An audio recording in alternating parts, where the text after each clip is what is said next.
You're watching the Papa John's Kickoff. For a better game day, order ahead. It's a rivalry that dates back to 1901. They've played every year since 1928, with the exception of 1943, when there was not a season because of World War II. Tennessee Volunteers taking the field.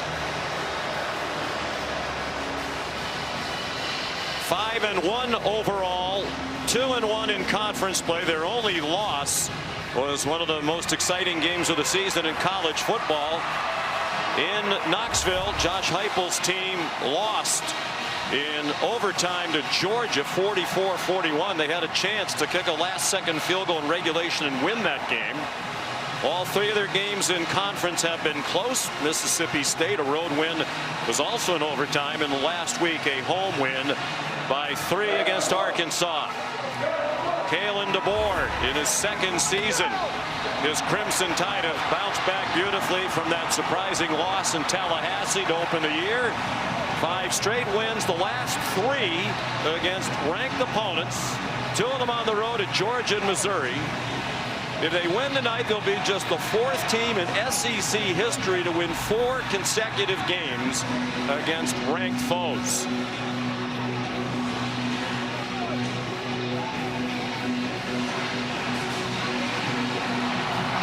More than 100,000 on hand to greet the Tide.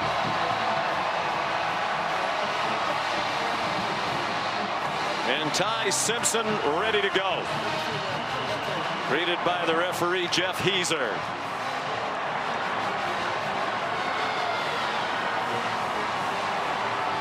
The opening kickoff in just a moment. This has been the Papa John's Kickoff.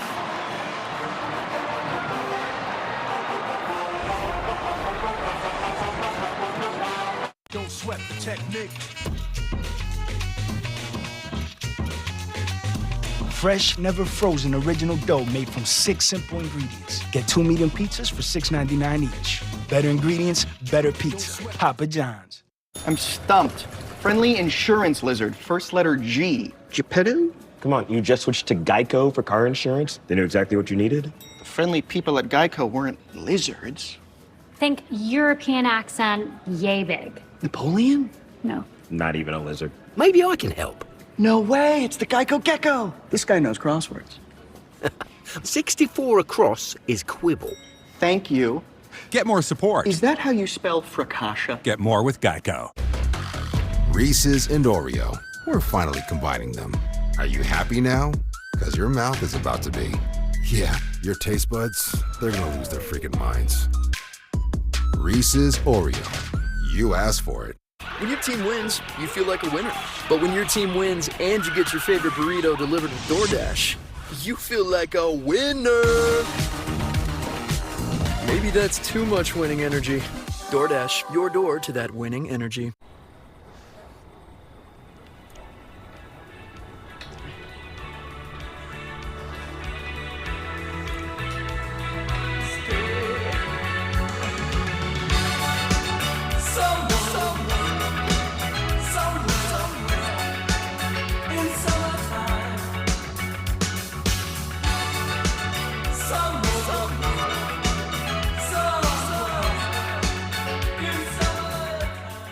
Where's the beer guy?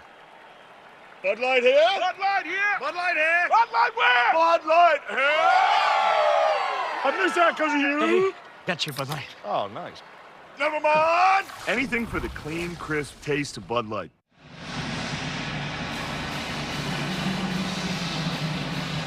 Today, just the 7th time in SEC history there have been 3 games matching ranked opponents. All 3 of them here on ABC. Let's hope that this one is as entertaining as LSU at Vanderbilt, and particularly Ole Miss in Georgia that preceded this one.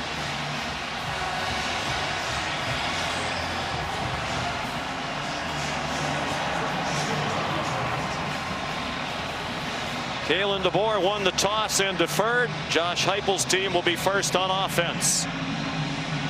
Connor Talty will kick off.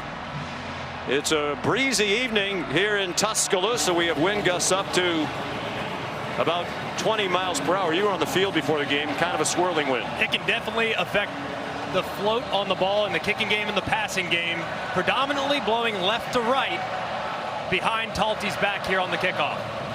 82 degrees at kickoff as he sends it down toward the goal line, and a fair catch made by Peyton Lewis. So Tennessee will start at the 25-yard line, led by Joey Aguilar. 1,680 passing yards this season. 6'3", 225 pounds, from Antioch, California, the East Bay in the San Francisco Bay Area. Has thrown for 200 yards or more in every start of his career, all 30 of them. This is his 7th for Tennessee. The first 24 came at Appalachian State. Off the play fake, he's on target to the far sideline to Chris Brazel, who's out of bounds short of the first down. An 8-yard gain, and as usual, Tennessee will go very quickly. They run a play about every 21.5 seconds. There was some movement before that snap for a false start against the Vols. Before the snap, false start. Offense.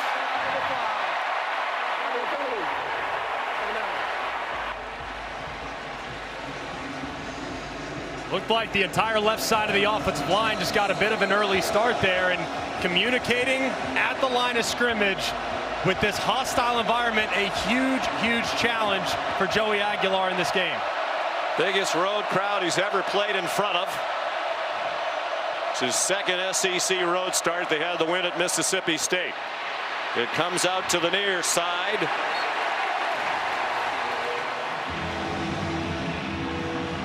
Six-yard gain. Xavier Brown made the tackle on Mike Matthews. This is something you're not often used to seeing with Josh Heupel's offenses in the past, but this year they've intentionally gone to become a little more deliberate, willing to huddle, especially on critical down and distance like 3rd and short to start the game. Deafening noise. Aguilar under center on 3rd down and 2. Deshaun Bishop, the running back. They are running back by committee. Bishop got the call and he got stuffed. Got barely across the line of scrimmage. Deontay Lawson leading the way. A great play by Deontay Lawson, anticipating the snap and shooting the gap right inside the left guard Umarov, dropping the back right behind the backfield. A terrific start for the Tide. James Smith there as well for Alabama. Here's Jackson Ross, the 26-year-old Australian, to punt. Cole Adams back deep for it. And it's a good punt, end over end, and driving Adams back inside the 15. And he slipped down inside the 10. 52-yard punt. That breeze was at the back of Ross. So here comes Alabama on offense.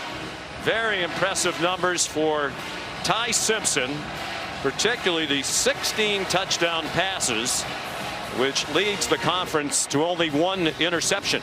What's been most impressive is command, how quickly he's anticipating throws, understanding what the defense is giving him, and having an answer for both pressure and coverage on every snap.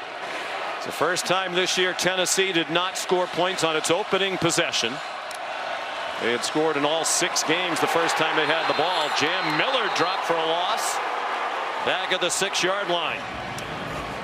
Bryson Eason up front for the Tennessee defense, which has struggled, giving up 29.3 points per game. Only Arkansas has yielded more points per game in the Southeastern Conference. And the numbers don't look good as far as points per game is concerned, for sure. The coverage has been a little spotty, and they've been a little inconsistent up front, but they always seem to make plays behind the line of scrimmage. Getting Bama off schedule is a huge priority for Tennessee's defense. They play aggressively. They play for turnovers and tackles for a loss. They do give you a chance to make a big play against them. Quick slant. Simpson's pass incomplete. Colton Hood had the coverage on Isaiah Horton. These are the down and distances that Alabama has done such a great job of avoiding the last few weeks. They've been very good on first and second down, and a vast majority of their third downs have been 3 or less. So behind the sticks is not comfortable for them.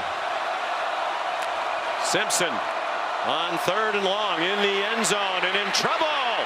Gets rid of it and has a man open over the middle for a first down. Josh Cuevas.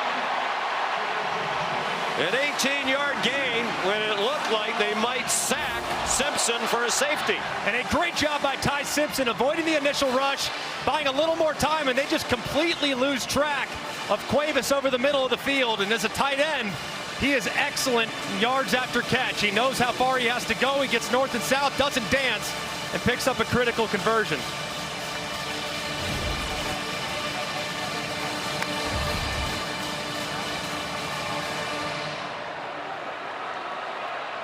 %53% on 3rd down coming in.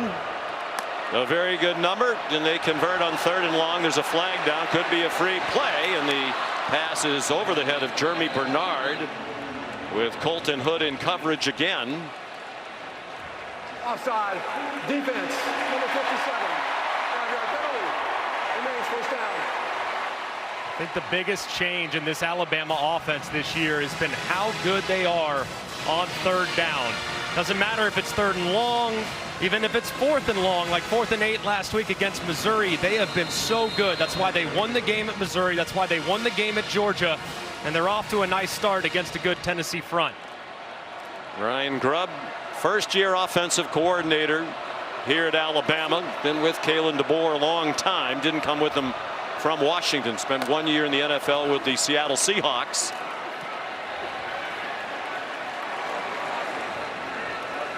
Jam Miller tackled by Jackson Moy, senior, part of that defensive front for Tennessee. He's a transfer from Stanford, a 1-yard gain.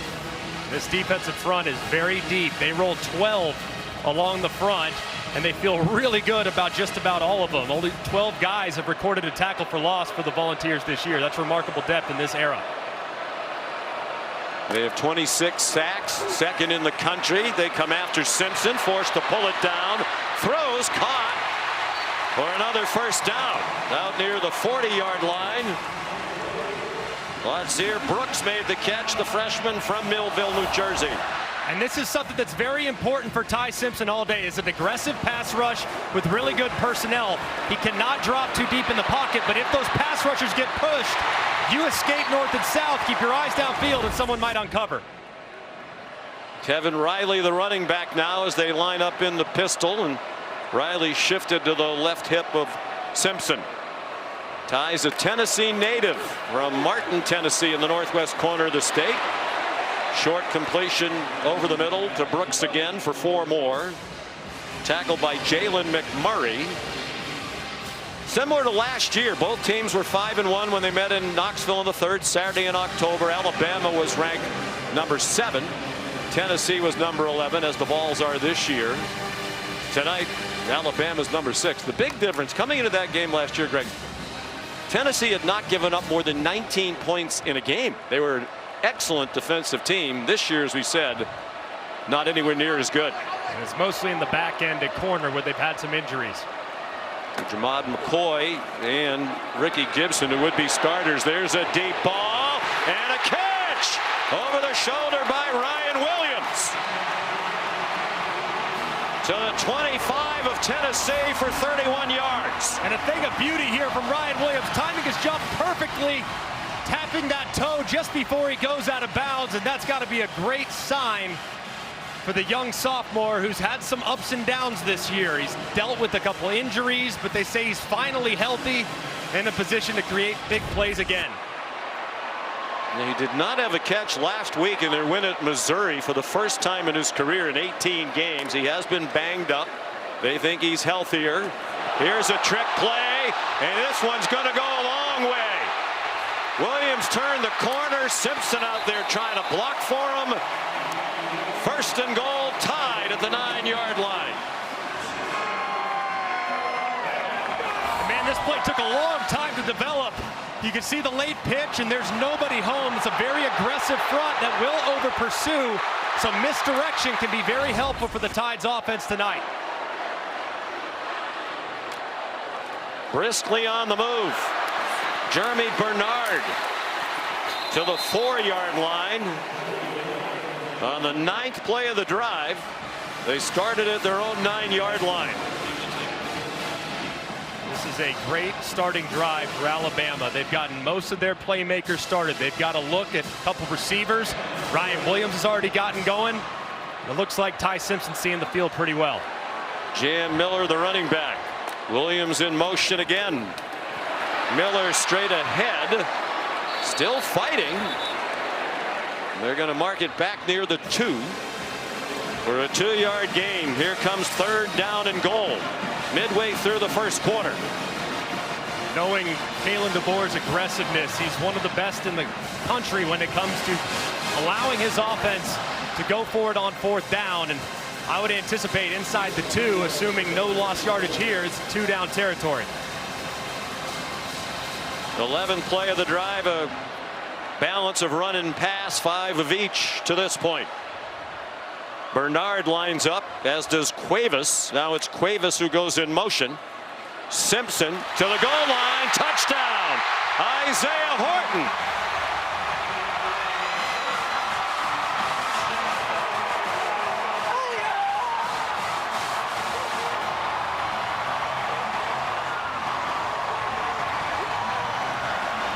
What a drive, 91 yards in 11 plays. And Horton the touchdown, his 5th of the season.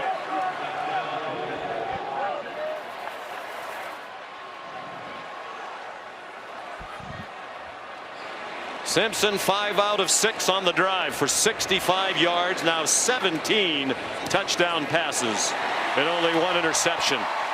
Connor Talty's extra point makes it 7-zip. Just a thing of beauty all the way down the field from Ty Simpson, who locates the mismatch on the outside with his big receiver. 11 plays, 91 yards in 6 minutes give the Tide the 7-point lead. The 3 for Me, only at Chili's, keeps getting even better with the all-new Big QP, and all this for just $10.99. With 85% more beef, it makes a quarter-pound burger look tiny and, well, yeah, tiny. This Chili's 3 for Me is the best $10.99 you can eat. We put it through the worst, so you get its best. Nissan, #1 in new vehicle quality. Heads up, Coach. Media's here. Watch me work, baby. I'm sure they're here to see the commissioner of coverage.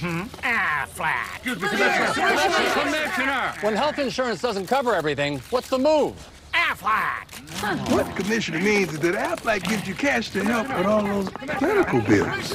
We think you're amazing. I came to see you, huh? Get help with expenses health insurance doesn't cover with Aflac. An official sponsor of ESPN College Game Day. How do we get Aflac? Man, they gotta ask about it at work. They are working. All right. Same thing? Yup. This is our year. You know, if getting AT&T's best deal on the new iPhone 17 Pro without needing the most expensive plan taught me anything, it's that switching things up can be a good call. So how about we try something that's timeless? Oh, yeah. Good call. Ooh. Get the all-new iPhone 17 Pro on us. Designed to be the most powerful iPhone yet. Most expensive plan not required.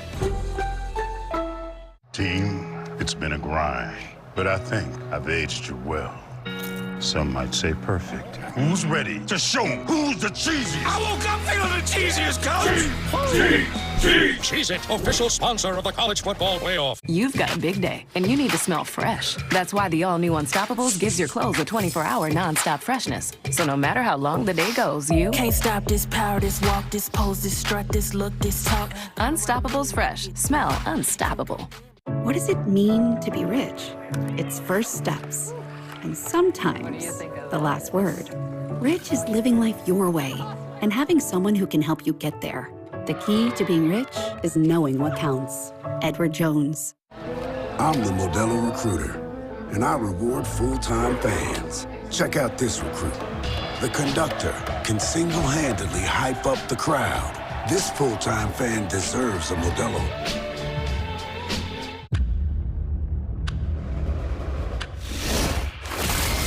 it's kind of like... We lost contact. O2 supplies drain fast. Mission control, do you copy?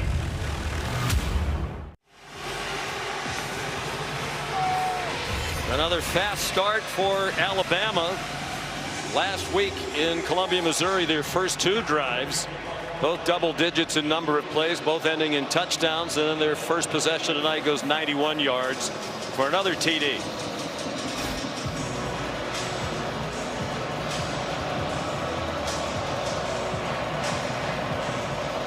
Peyton Lewis back deep again for Tennessee on the Talty kickoff. And he's not going to try to bring that one back from about 2 yards deep. Let's take a look at the touchdown on the AT&T Connected Cam. This is Ty Redmond. He's a freshman, talented young man, but it is moving fast for him. He's had some challenges in coverage and consistency this year. Ty Simpson recognizes the one-on-one against Isaiah Horton. It's a beautiful route by Horton. Very patient. Look at the timing. The ball is coming out as soon as Horton's getting out of his break, and Ty Simpson wore one on the back of it too. So good job there by the quarterback, getting it out before the rush could get home. Dominic Bailey with a hit that was almost late.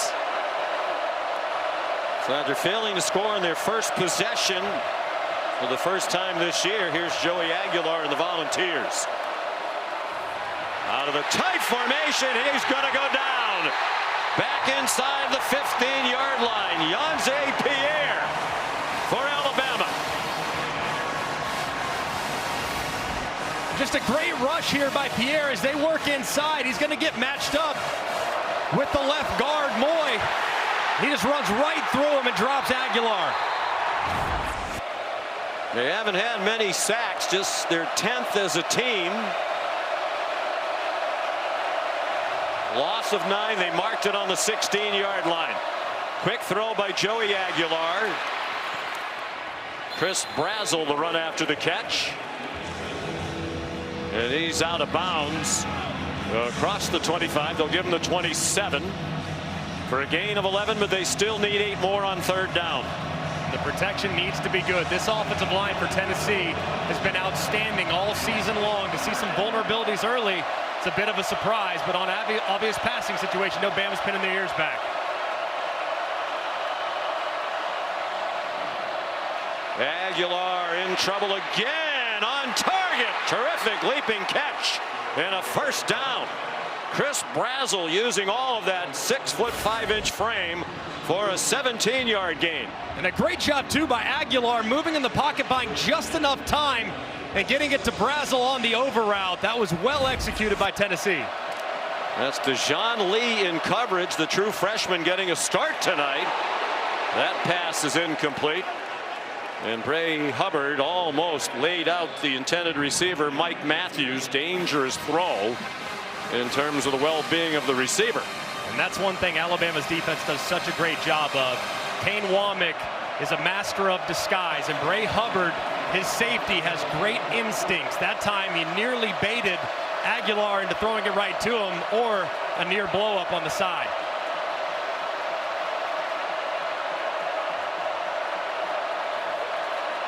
On 2nd and 10, well blocked this time by the Vols, and that one is incomplete.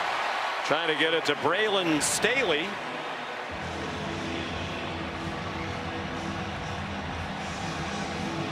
Looked like Justin Jefferson, who was dropping from his linebacker position, got a hand on it, and he did. He's a Tennessee native from Memphis, playing against the Vols tonight. Tennessee, so far another 3rd and long. They have got to be better on 1st and 2nd down to avoid this down and distance. They bring a blitz. Aguilar got it off. It's the tight end, Miles Kitzelman. And he's very close to the 1st down. He's going to come up a yard short. 9-yard gain for the former Alabama tight end, who went leaping up and over DeJohn Lee. And a tremendous effort there by Kitzelman, who I think is the unsung hero of this football team. You can see the effort on the progressive pylon cam, and that knee, where's the ball as he goes down, because it was spotted at the 47-yard line. And I bet they're taking a look at it, because it looked like it was a little closer than that. Rolling on the field was a runner with That play is under further review. By John Allman, the replay official. 4:34 to go, first quarter. Alabama looking for its 6th win in a row, leading Tennessee 7-0. Popeye's $6 Big Box is back. 2 pieces of signature chicken or 3 tenders. 2 sides and a biscuit. 1 very happy customer. This week only. Get a Popeye's signature sauce free with any order. Love that chicken from Popeye's.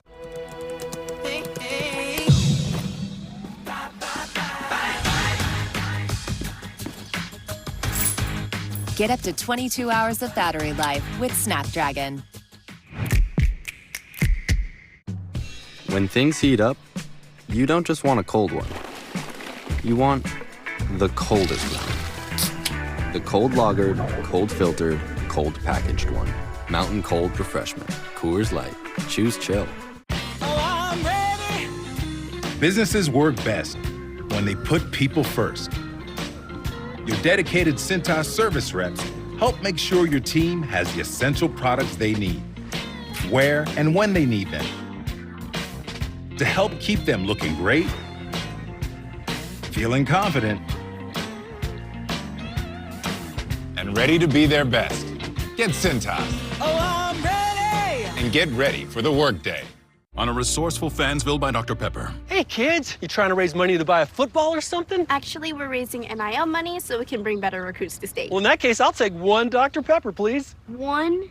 So you don't want our quarterback to have anyone to throw to? No. This guy's not willing to do what it takes to win. He's a casual. Casual? Does this look casual? How much do you want? Well, that guy just bought 20,000 cases. That's not fair. He's a bigwig booster. Salutations. Please take checks. College football, it's a Pepper thing. When my hair started thinning, I wanted to attack the problem head on. I chose Nutrafol because it was drug-free, and I didn't want the side effects. My thicker hair gave a huge boost to my social life, and I really feel the best I ever have. Get growing at Nutrafol.com/men.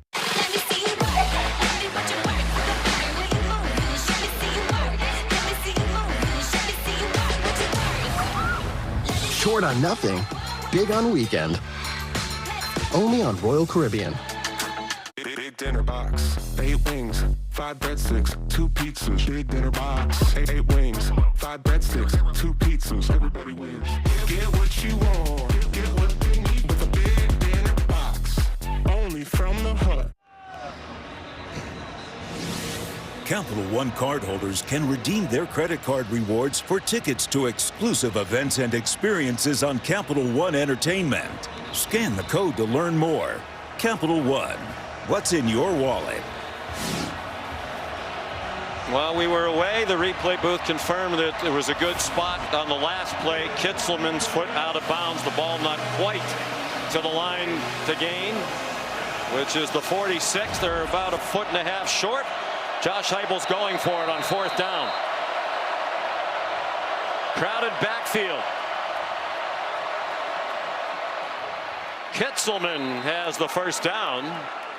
They're now 4 for 4 on 4th down this season. The only team in the FBS that's perfect on 4th down, but 4 attempts is very few. It's amazing. And if you look at their go, no go percentages, they are 136th in college football. Just 11% of the time when they have that decision to be made, that they decide to go for it plus territory. 4 attempts on 4th down is also the fewest in FBS. Again, crowded around Aguilar, who hands it off to Bishop, who got pulled down for no gain, maybe a half yard. Bishop, part of running back by committee.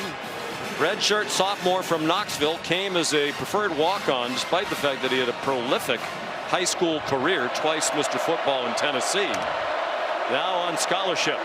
Play action pass, Joey Aguilar, man open, and a lunging catch as he inbounds. For the moment they're saying yes.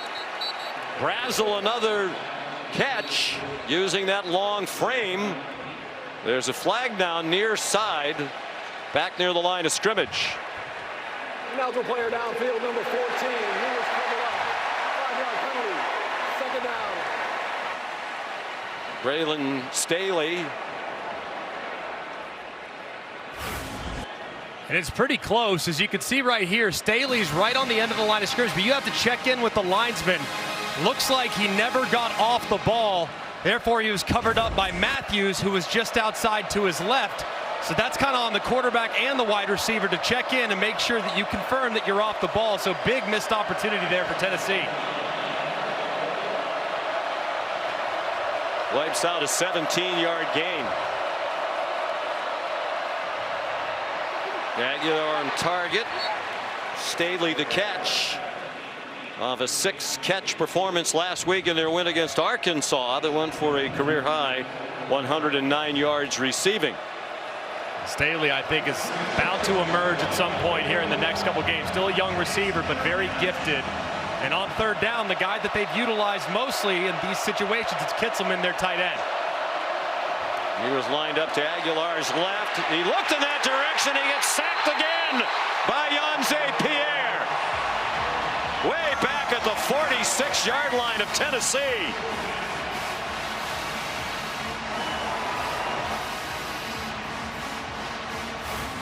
And Yanze Pierre has been just waiting to get going, and here he does it again. The last time he won inside, but that was against the left guard. This time he's working against Lance Hurd.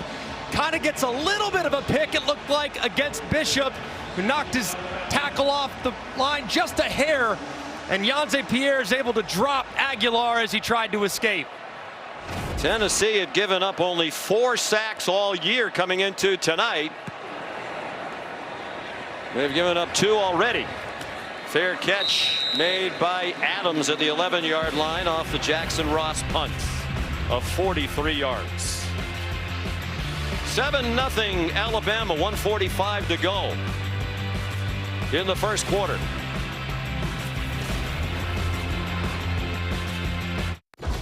Welcome to the most dangerous planet in the universe. It's a beautiful place to die. You're hunting something that can't be killed. Many of your kind have come here. None have survived.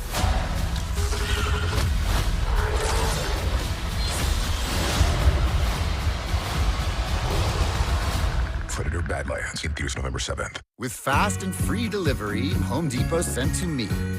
Bright lights are shining, throw pillows vibing, a snowman alighting, and no mess from a party. Tender love and care makes a life worth living. Tender love and care, that's what I'll be given. Every day, every night to you. They say if it ain't broke, don't fix it. But we put it inside burritos and tacos anyway. Crispy chicken from Taco Bell, a brand new classic.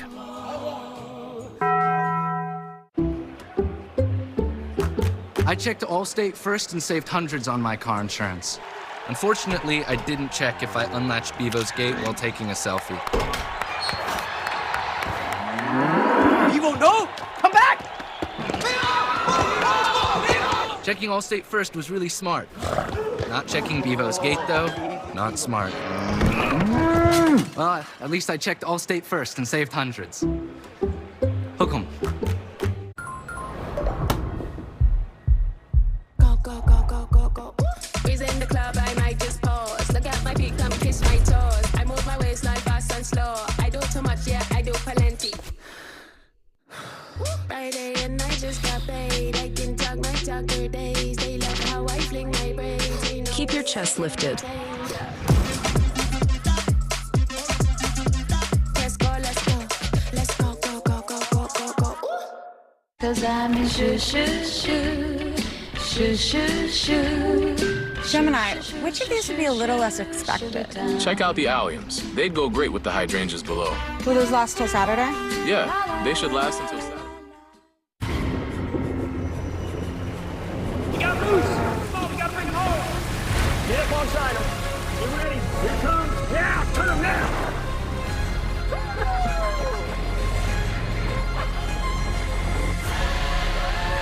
Someone once said, whether you think you can or think you can't, You're right.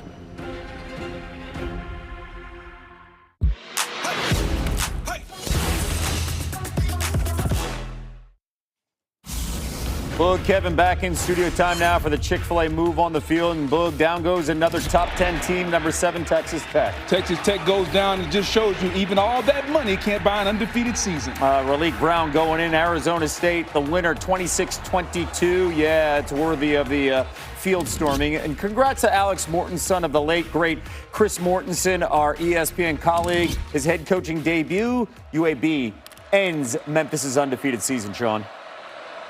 Wow. Congrats. Alex spent some time here in the Alabama program. Long throw. Good catch. Ryan Williams on first down from their own 10. That's a 19-yard completion. Ty Simpson to Ryan Williams. And another terrific catch by Ryan Williams. That ball's high. There's not a lot of great vision between the defender, him, and where the ball is coming from. He is off to an outstanding start. He had a big game last year in their loss in Knoxville. He had 8 catches and a touchdown. In fact, he had the only touchdown of the first half. That play is under further review. Alabama led 7-0 at the half last year at Neyland Stadium. Tennessee rallied to win for the second time in the last 3 years, both of them at home. It looked like juggled just a hair as he was going right there. It's a catch. Does it ever touch the ground? He, of course, holds it against that right shoulder pad. Let's see here. Does the ball touch the ground?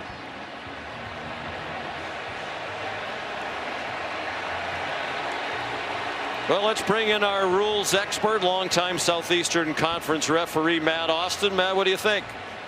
Yeah, Sean, I don't think he ever had firm control of this ball, and I do think as he rolled over that the ball did touch the ground. I think this is going to be ruled an incomplete pass. Yeah, I see what you're saying. Kind of bobbles it there, and right there you have to survive the ground all the way through and maintain firm control. Well, where does he lose it, Matt, as we're looking at it? The ball disappears from that shot. That's where he hits the ground, but is it not wedged up against his bicep or shoulder? Well, it's wedged between the part of his hand and his helmet, and that does not constitute firm control in my opinion. So I do think they'll overrule this.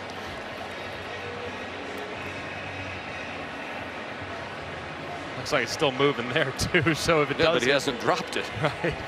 I think it's a tough one, especially when the call on the field was a catch. So hard with some of these catch no catch circumstances. It did look like the nose of the football touched the ground, but it's up to the judges as to whether or not it is firm control. Matt thinks no. Sean, you think yes? Well, I don't think yes necessarily. I just don't see the ball ever really come free or hit the ground when it doesn't look like it's attached to his body. Of course, this process takes a while. It is collaborative with the conference involvement. After further review, the ruling on the field is upheld. Probably back to the original call, partly because there's no indisputable evidence beyond all doubt to overturn. And we have a first time. It's the first time I disagree with Matt, and I was right. Attaboy, Sean. And I wasn't necessarily right. I mean, the replay people agreed with me, which is also a first, I believe. Hey. We're getting somewhere.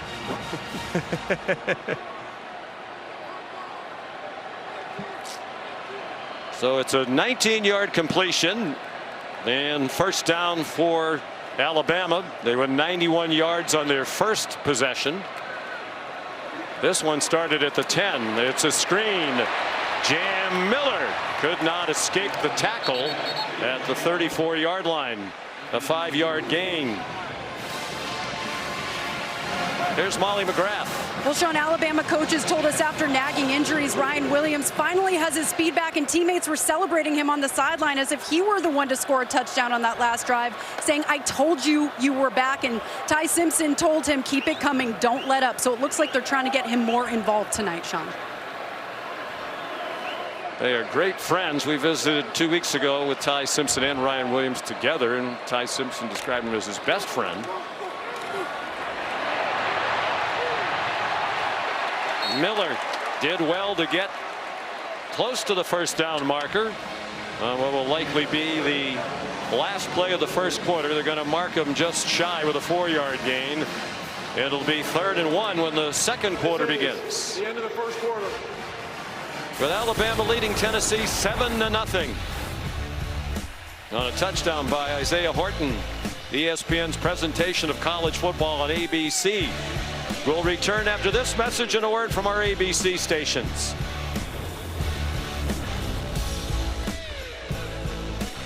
Find your inner flex.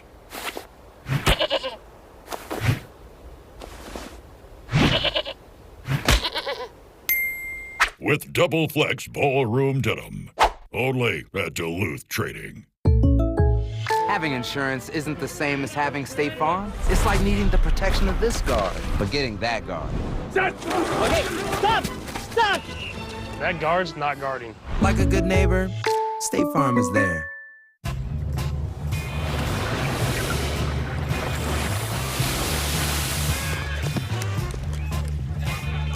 A superior smooth taste worth playing for. Michelob Ultra, superior light beer. At Burger King, you write the rules of value. If you're rule number 105, Cineminis are part of the meal. No. It's the whole meal. You could choose all Cine Minis with the $5 Duo or $7 Trio.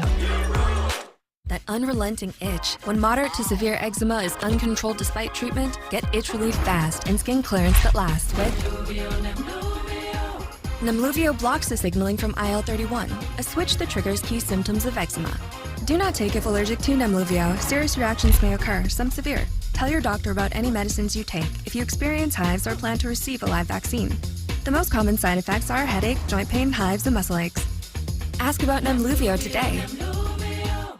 A Monday Night Football doubleheader. Bucks, Lions at 7 and Texans, Seahawks at 10.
It's hometown week. I have 3 women left. I hope they ask me the hard questions. Are you in love with my mom? I don't know. I love him. But does he love you?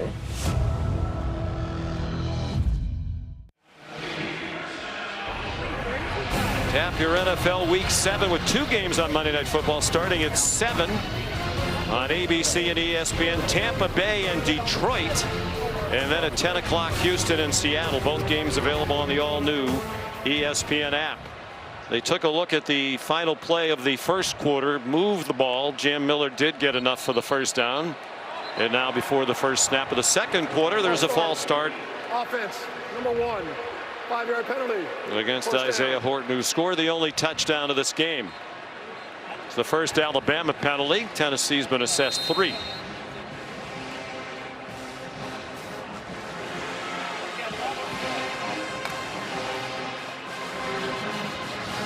Ty Simpson threw an incomplete pass on his first pass of the night. He has completed 7 in a row since.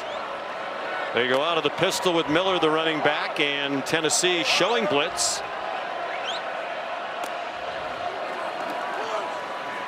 Simpson rolls left, throws a bomb, looking for Brooks, and he can't quite run under it.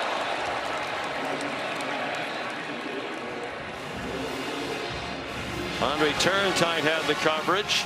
Ty Simpson's dad is here tonight, Jason Simpson, 20 years the head coach at Tennessee Martin, and already in a good mood as his team won today. The Skyhawks won at Gardner-Webb. So he had a chance to get here. One of the few times he's had a chance to watch Ty. He was at the opening game at Florida State. And of course that didn't go very well for Alabama and Ty Simpson. Dad made it in time for the pregame warm-up. We asked Ty about that yesterday. Well, your dad was only at the one game. It's the one game you lost. It didn't go very well. He said, we're not superstitious, we're just stitious. Just a little stitious. Just a little stitious. Just a tiny bit. And what football player isn't? But I know he's proud of his son. And I'll tell you what, Ty plays like a coach's son, man. So cerebral, making great decisions, and he has a lot of freedom at the line of scrimmage.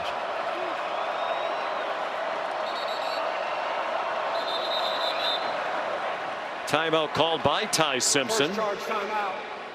Alabama. In the opening minute of the second quarter. 7-0 tied on the third Saturday in October.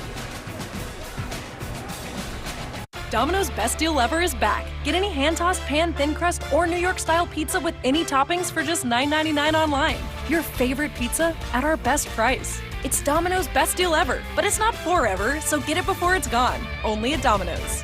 I'm the Modelo Recruiter, and I reward full-time fans. Check out this recruit. The ultimate tailgater doesn't just show up, she shows out.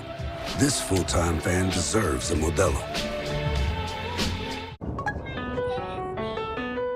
Sometimes the best beginnings start with a click.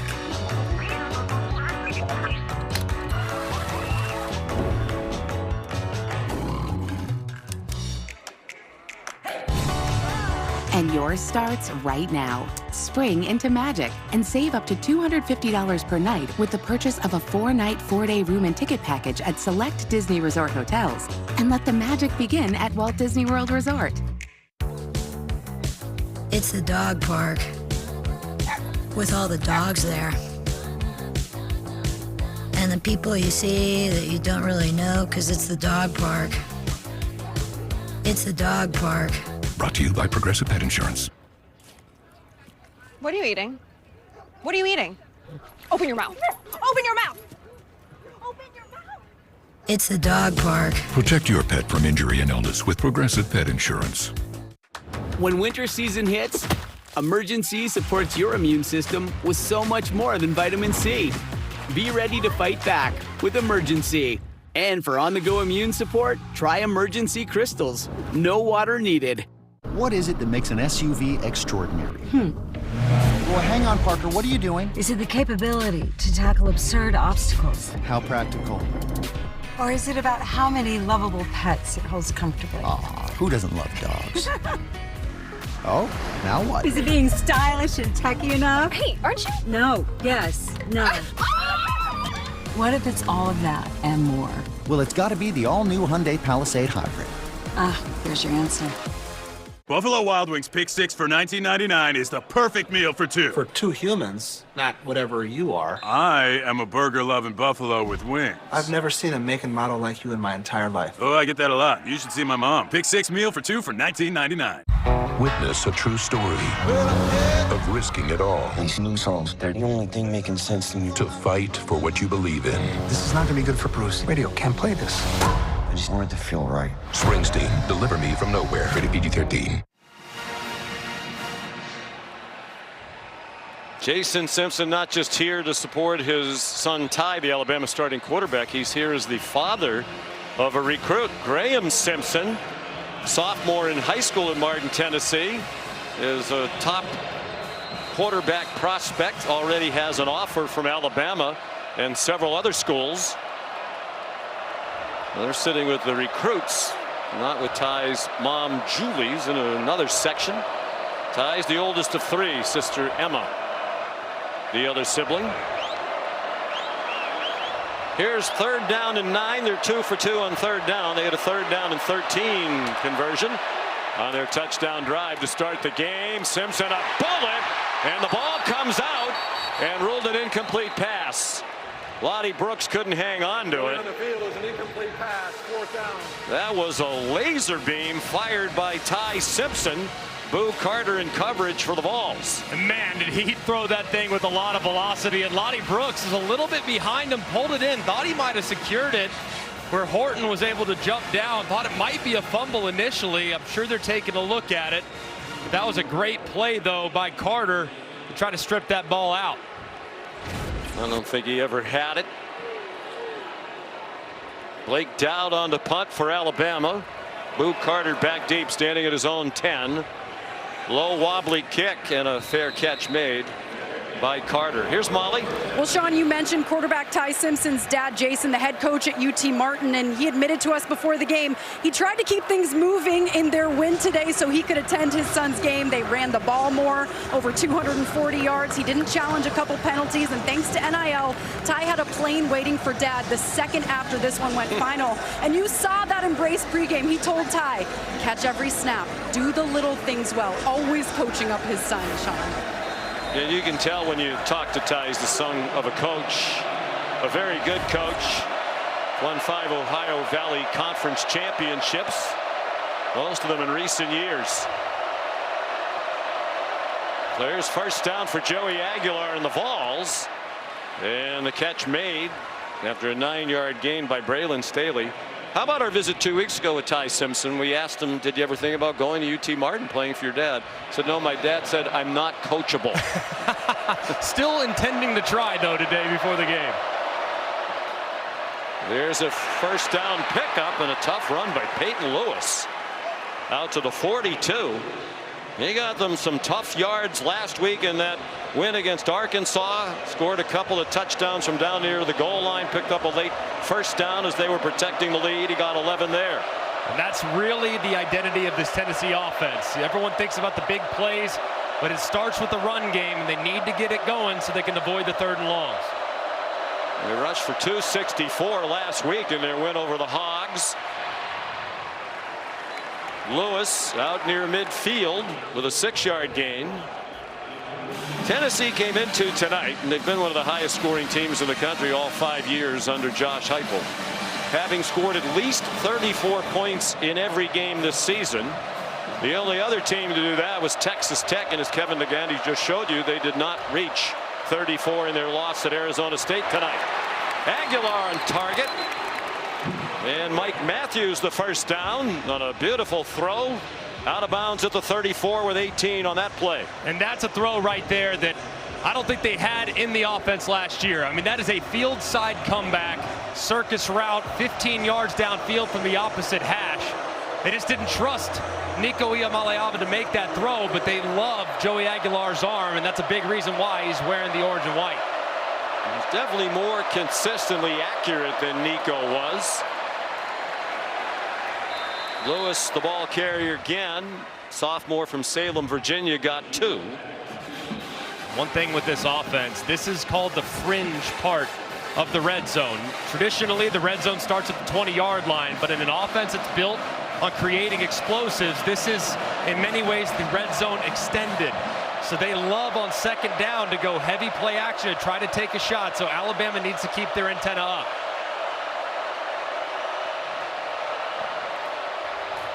Aguilar incomplete. Went by Kitzelman, who looked like he wasn't sure if the ball was intended for him or not. So here's 3rd down and 8.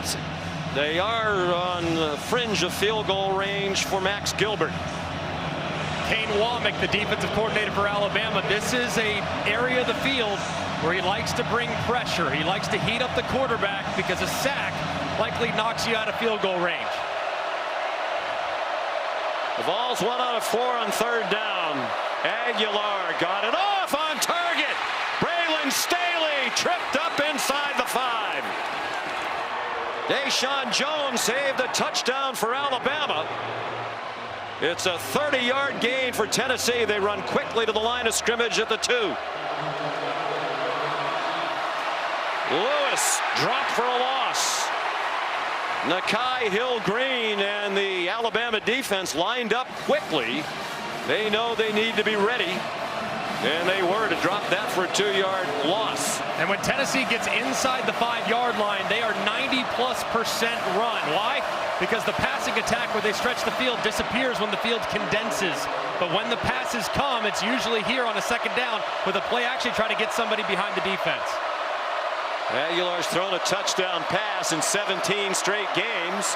Trying to make it 18. Now he pulls it down. Running out of time, and he gets blasted near the 2-yard line. Justin Jefferson there for Alabama. This is the loudest section on the field. Right in front of the student section, you're about 15 yards away. Have to make sure you communicate here because false start or lost yardage takes away the ability to go for it on 4th down if you want.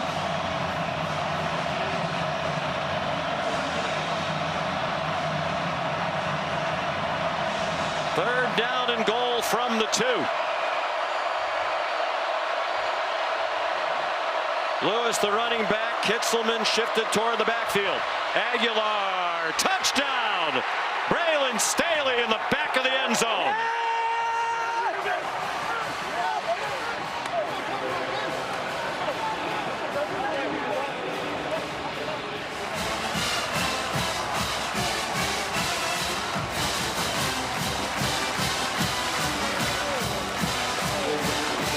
Staley's 3rd touchdown catch of the year. Redshirt freshman from Aiken, South Carolina.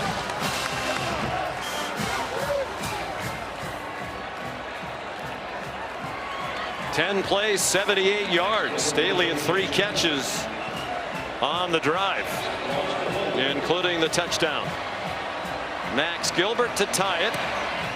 And it's 7-7 with 9:46 to go in the first half. You're watching the Dr. Pepper Championship Drive. Game of the week from Tuscaloosa.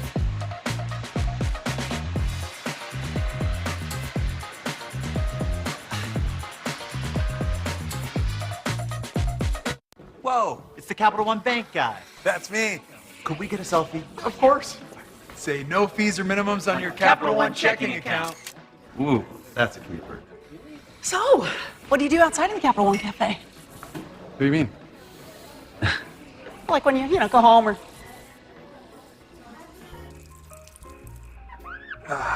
Sleep tight. Don't let the overdraft fees bite.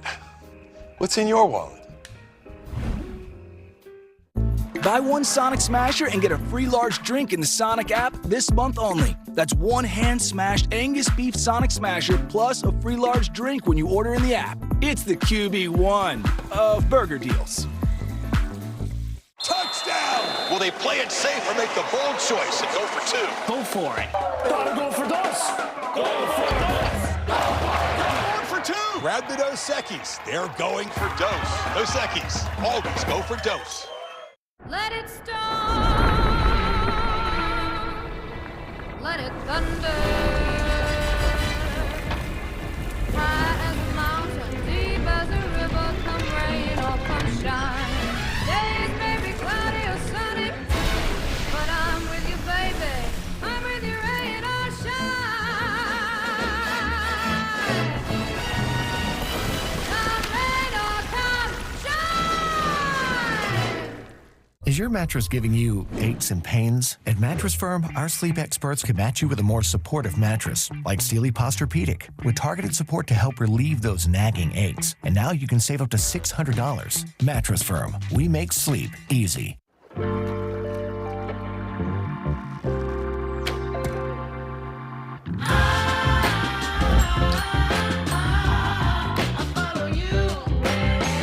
Room for 6 full-size passions. The Lexus TX, 3-row luxury. A car that doesn't elevate everyone's experience. Is a car that stops short of amazing. 5, 4, 3, 2, 1, watch me. Level up, level up, level up, level up, level up, level up, level up, level up, level up, level up. All this on me so yummy. No, you want this yummy, yummy all in your tummy.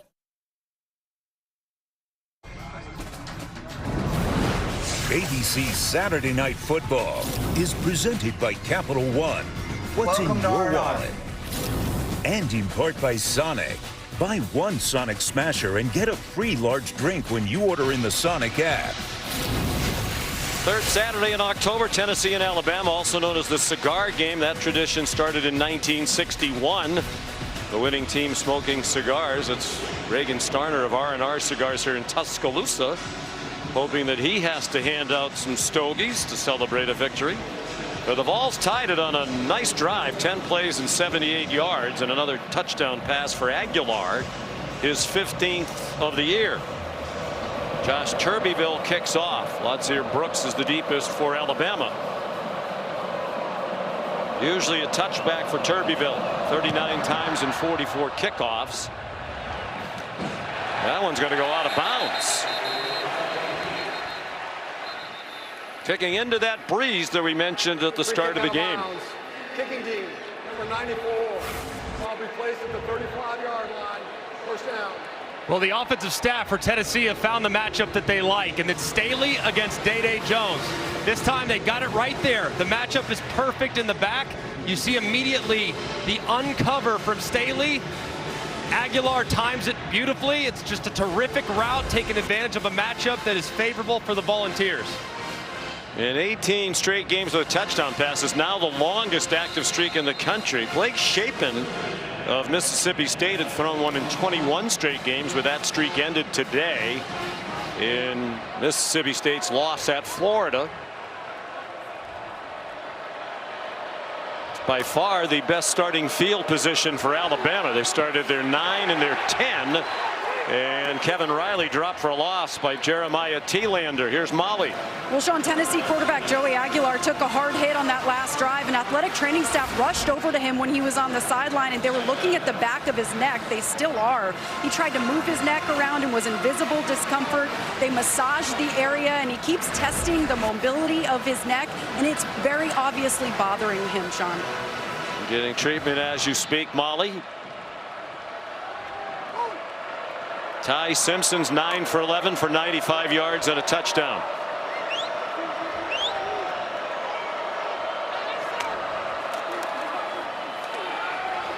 Riley again, nothing doing. Joshua Josephs, the outstanding defensive end. They call it the Leo position, hybrid of a defensive end and an outside linebacker. This group for Tennessee along the defensive line is so good at gap penetrating. Now, that aggressiveness can sometimes come back to bite you because you might get out of position from time to time. But when they win inside against an offensive lineman, they almost always drop the back behind the line of scrimmage to set up long yardage situations. Tim Banks is the coordinator. They've had 446 tackles for a loss since 2021. That is most in the Southeastern Conference. They have talent up front, and they attack. Schematically, Simpson incomplete. Intended for Brooks. There's Banks on the right of your screen. Jalen McMurray was in coverage for Coach Banks. And that was an excellent three-play sequence for Tim Banks and this Tennessee defense. The offense gives them life. They've now tied the game, quieted the crowd just a bit. You force an immediate 3 and out. And all 3 plays played right into the strength of Tennessee. Negative yardage plays on 1st and 2nd down, forcing long yardage 3rd down. Blake Dowd, the first-year punter. Boo Carter's back for it. He signals for a fair catch and makes it inside the 20. 48-yard punt. 7-7 the score. You're watching ABC Saturday Night Football, presented by Capital One.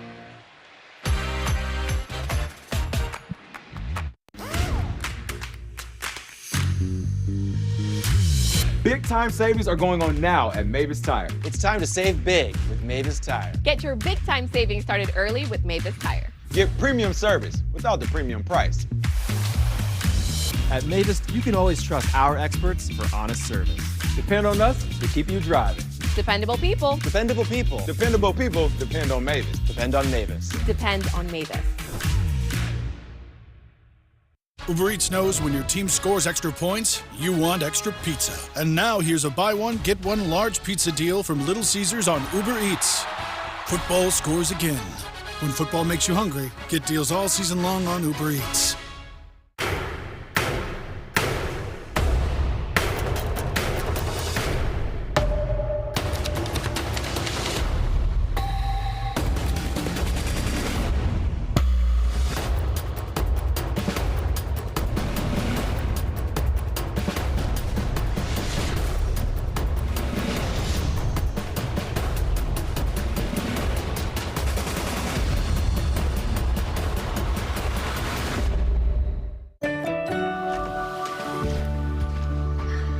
Did you take your vitamin today? That's my job.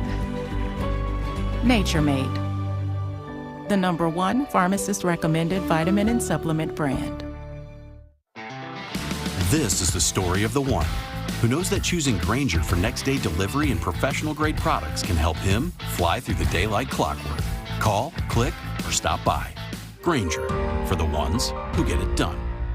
For a leading space agency, ambition becomes reality with the power of Smartsheet. AI-enabled workflows keep teams and components coordinated so every mission stays on course. Smartsheet, helping work flow to make the impossible possible. Hey, your barber will be right with you. One barber? Hey, well, I'll get some burgers after this. So in. Just the sides and the top, please. Oh, Sam, keep it tight.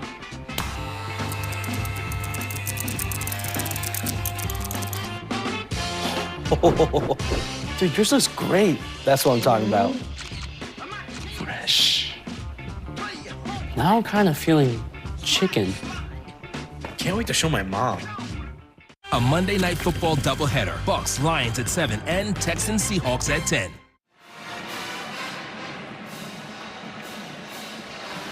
As Tennessee comes on the field after the punt, it is Joey Aguilar. He stood for quite a while on the sideline talking to their training staff. Jake Merklinger, the backup quarterback, was doing some throwing on the field. But it is Aguilar to continue, at least for the moment, in a 7-7 game with 8:03 to go in the first half. Sometimes with that neck, especially if it gets tight, it can have a bit of a disruption with your accuracy, so worth watching here. He's 10 out of 13 so far for 118 and the touchdown. Off the play fake, takes the check down. It's a little too high for Peyton Lewis. Aguilar showed off tremendous accuracy in that game against Georgia. Started 14 for 14. And he wasn't checked down Charlie, as Rex Ryan would say. It was certainly not dink and dunk that day. I think they were going for deep balls every play, it felt like.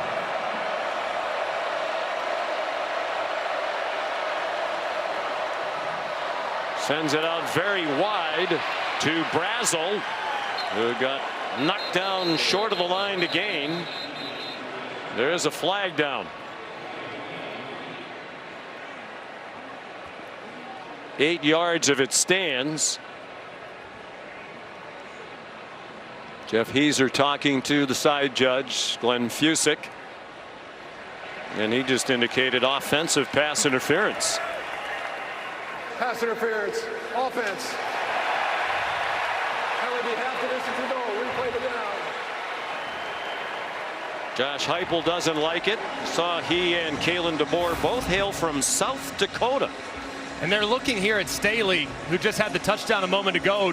He engages in contact there with the wide receiver, and the wide receiver is a little bit further downfield. So if he's behind the line of scrimmage, you can do something like that. But because he's a little bit beyond that initiation of contact before they catch it, you cannot initiate that contact before.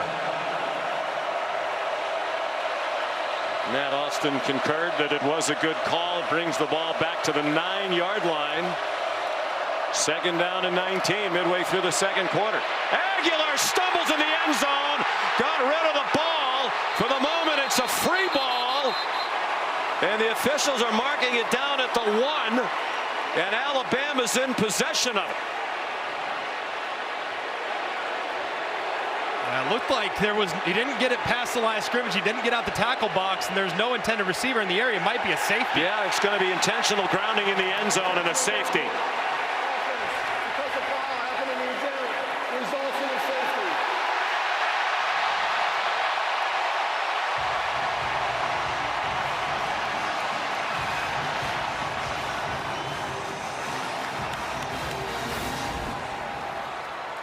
And just a great rush. It's Yonze Pierre on the right side again, who's just bowling Perry, the right tackle, right into the legs of his quarterback. And Pierre so far has arguably been the best player on the team.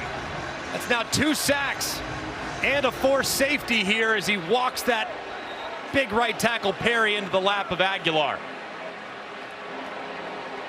Unfortunate for Tennessee. Aguilar got tangled up with his right tackle Perry. The offensive line play had been excellent coming in. They lost 4 starters from a year ago. For the new offensive line, coaches were raving about what a good job they've done. As we said earlier, they've given up only 4 sacks all year. 8th fewest in the country, tied with Vandy for the fewest in the SEC starting today. And you mentioned Yonze Pierre. Quay Rousseau injured. Jamarian Latham injured. And for the most part, Pierre was waiting behind them. We talked to the coaches 2 weeks ago. They said, you know what? Pierre's really good. Yeah. And this is his first multi-sack game of his career. Redshirt sophomore from Eufaula, Alabama. First of many. I mean, this young man's got a lot of juice off the edge and has the length. I mean, he looks like a prototypical edge rusher that we've seen in crimson and white for a number of years. So the free kick comes from the 20, Turbeville. And Latsier Brooks from the 15. And he reached the 31-yard line. Tackled by Trey Poteet. So far for Alabama, the run game really hasn't been there. Jam Miller's averaging just 1 yard per carry. Kevin Riley, his 2 carries have gone for -2. The only guy with anything going on the ground is Ryan Williams, and that was on a big reverse. So at some point, Ryan Grubb is going to have to find some movement up front in the run game to take the pressure off the pass. Very impressive opening drive, 2 punts since. His shift back into the pistol with Jam Miller behind Ty Simpson. Simpson steps into the throw, caught Jeremy Bernard to the Tennessee 40. Second catch of the day for their leading receiver for the year, Bernard. And this is a really decisive throw here from Ty Simpson. Off play action, big dagger concept, and Bernard working underneath the linebacker T-Lander, and the ball is perfectly on target. We told you in the open that Ty Simpson's among the best quarterbacks in college football, working the middle of the field, particularly between the hashes, and the Simpson family, his dad Jason, loving what they just saw. And Graham sure looks an awful lot like his older brother Ty. Are we sure that that's not Ty and Graham's actually playing? Do we know that for sure? Here comes a blitz. Simpson too high. Happy just to get rid of it, with Caleb Herring putting the pressure on. Bernard couldn't rescue the throw. I think Tim Banks does a really good job defensively for Tennessee. I mean, he really doesn't blitz a ton. I mean, you would think a guy that's that aggressive, the blitz numbers are not outrageous, but they always seemingly come at very good times. That was a well-timed blitz and a well-executed play. And they got dealt a very tough hand when they lost Jamad McCoy and Ricky Gibson, who could have been their starting corners. McCoy, a preseason All-American, got hurt in the preseason. Man wide open, Brooks out of bounds. Had he been able to stay in bounds, he might have taken it all the way. But the throw took him across the boundary at the 16 after a 25-yard completion. And a great job, too, by Brooks, running through the contact of the underneath defender and finding that open zone.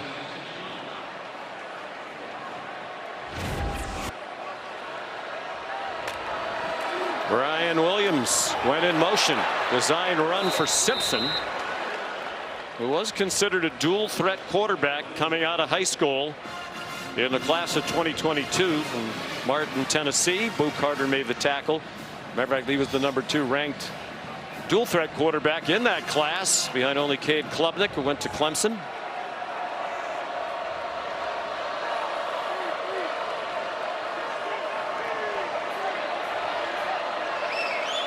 He grew up in Tennessee, surrounded by volunteer fans, was heavily recruited by the Vols, said they were really the runner-up when he had to make his decision where to go, and he chose Alabama.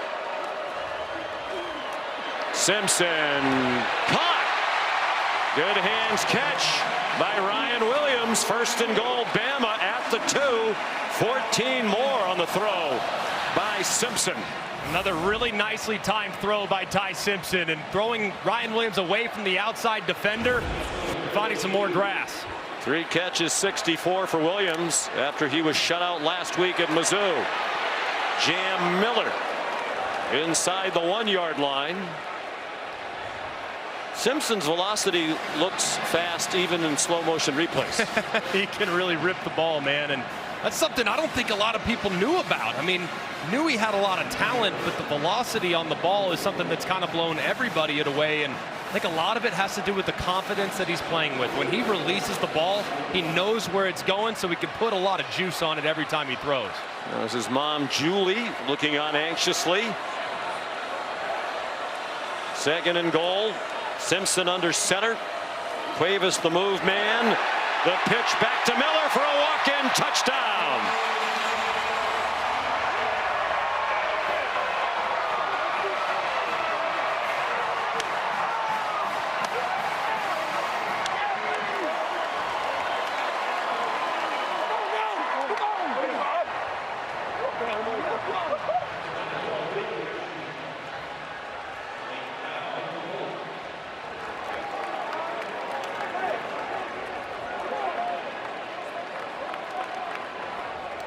(15-7).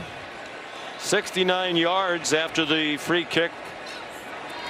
Following the safety, Connor Talty adds the extra points. And it's a 9-point tied lead on the 2nd touchdown of the year for Jam Miller. He missed the first 3 games of the season due to a collarbone injury. And this is just a great design by Ryan Grubb. Look at this motion, how it has a little bit of an impact on those Tennessee defenders. Watch them slide just ever so slightly to their left, which allows Caden Proctor, the tackle, to get outside, jump leverage. There's nothing but green grass for Jam Miller for another score.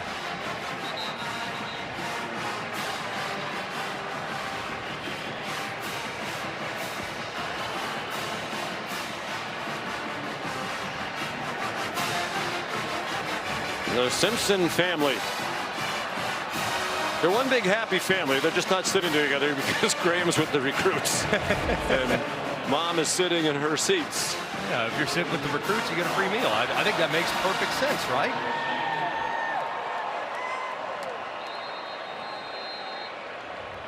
Kalen DeBoer and the Tide looking for their 6th win in a row.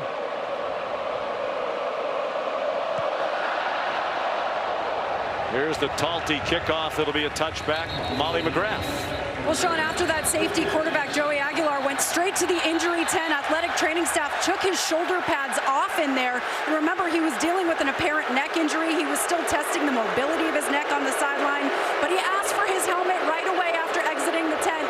Looks like he's trying to play through that discomfort, Sean. All right, Molly, thank you. And he's tough as nails, man. I got so much respect for this young man. He's going to fight through anything. Sean referenced already. He's just so blessed and proud to be here after the journey he's had. But if you look at the last drive, one throw was very accurate, one throw was just off the mark. And like a high-powered sports car, you need everything in line to be as accurate as possible. So watch his accuracy here.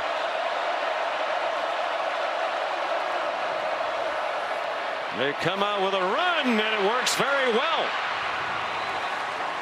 Star Thomas out to the 44 with a 19-yard pickup on his first carry of the night.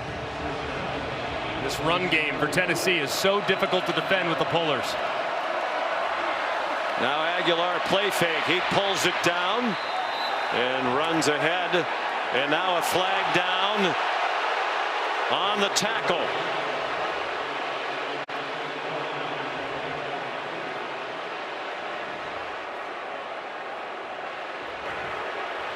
After the play was over, personal foul, unnecessary roughness, defense, number 23, 15-yard penalty, first down. James Smith. Remember, as soon as the quarterback goes into a feet-first slide, he becomes protected. So you have to do your very best to stay off him as best you can. That time, James Smith, little late upon arrival. I think it's the correct call.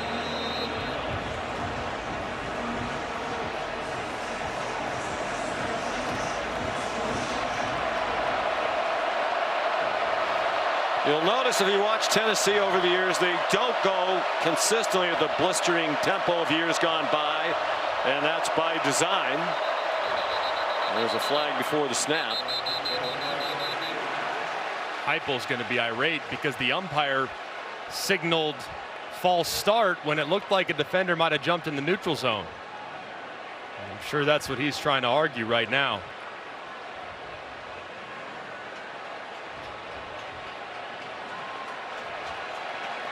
Well, the offense is backing up. Snap. False start. Offense, number 64. Under a penalty. First down. Looked like it was number 42, Yanze Pierre. Watch how he kind of steps towards the neutral zone. There he goes, anticipates it, and then that forces the left guard to kind of flinch, and I think you probably could have called the defense there. Fortunate for Bama, they didn't. Matt Austin agrees with you. Big call, 1st and 15. Mike Matthews to the 40-yard line. Red Morgan there, backup safety for Alabama, sophomore from Phoenix City.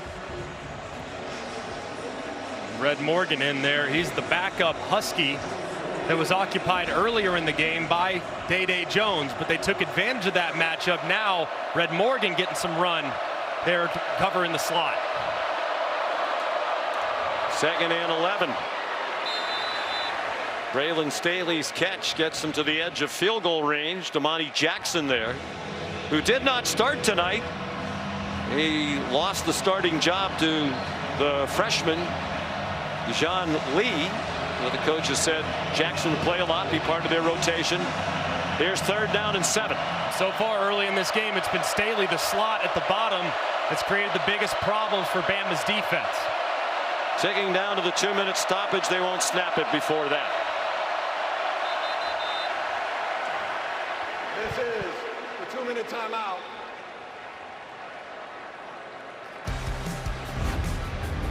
Two minutes to go in the half. Pierre, a presence on defense. They have a safety on defense. Miller, a touchdown, and a 16-7 Alabama lead on the 3rd Saturday in October.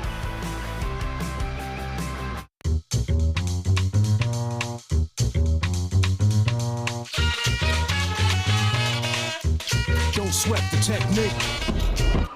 Thank you for calling Papa John's. Better ingredients, better pizza. Papa John's.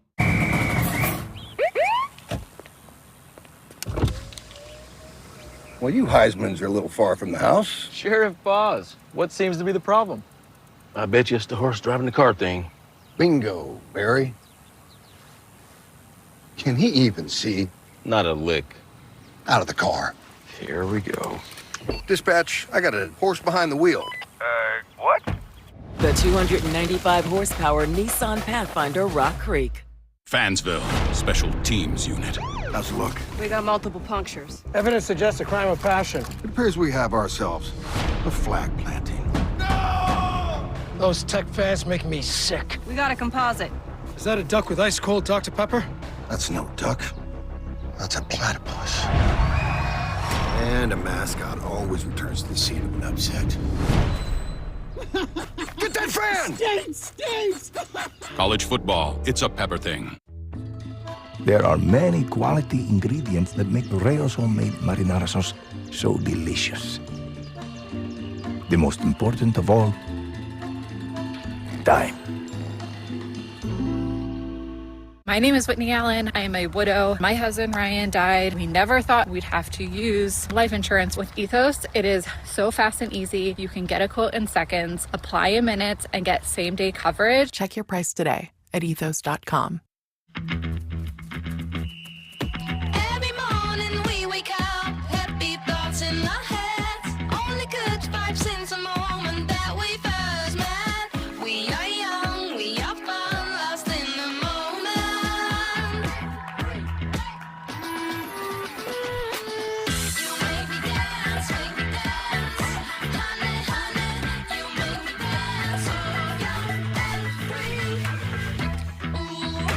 Lowe's knows tackling projects now means you can football Sunday. Floors. He needs to up his ground game. Well, we can measure it. Measure? Lowe's can measure and install it for you. You can't measure passion, right, Jim? Stop trying to work the crew.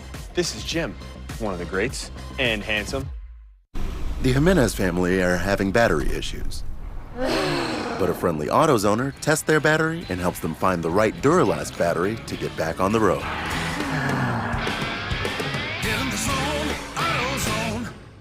To learn how to be in a T-Mobile iPhone commercial, dude. Jeff Bridges moved in with Zoe Saldana. But mostly, they just played with the new iPhone 17 Pro. At T-Mobile, get the new iPhone 17 Pro on us. Plus, save up to 20%. Check the math. It's the third Saturday in October. That's the date on which these two teams have met every year since 1939. Alabama's won the last 10 played here.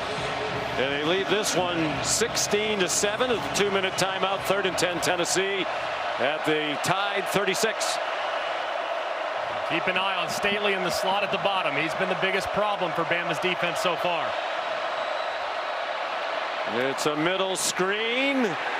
And they're short of the first down by 2 yards. The tight end, Miles Kitzelman, who's now played in 2 games for each team in this rivalry. The first 2 at Alabama and the last 2 years for Tennessee. Please reset the game clock.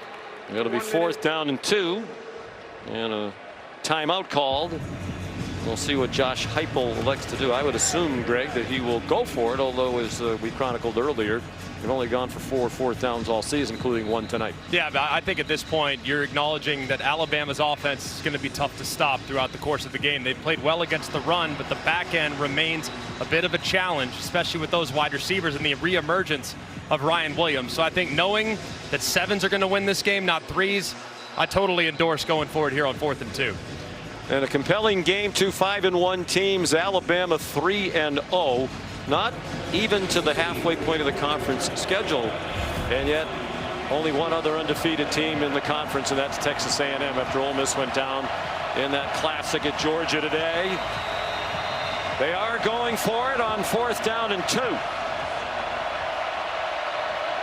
From the 31, they are in field goal range. Star Thomas is the running back. On the right hip of Aguilar. Pressure right up the middle. Aguilar got it off. Caught. First down. Miles Kitzelman. They came after Aguilar. Plenty of poise to complete the pass. And a great job by Aguilar, knowing the all-out pressure is coming from Alabama's defense. He knows he can't block them all, so he's got to beat the unblocked defender, Deontay Lawson, with the throw. He does so accurately, and it's a big 4th down conversion. Please reset the game clock to 1 minute, 49 seconds. Please set the play clock at 40. We'll start on my signal. Kane Womack, the defensive coordinator, has to be pleased with what they've done so far. They've held the leading scoring team in the country to just 7 points. With 1:40 to go on the clock, now running again. Left in the half. No need for Tennessee to be in a huge hurry, especially considering how good Alabama's been stealing points before the half. Aguilar, and it's broken up. Well played by Red Morgan, who had the coverage on Braylon Staley. Day-Day Jones struggled early in this game, locking down Braylon Staley, and they sub in Red Morgan. He makes a good break on the slant to break up the pass.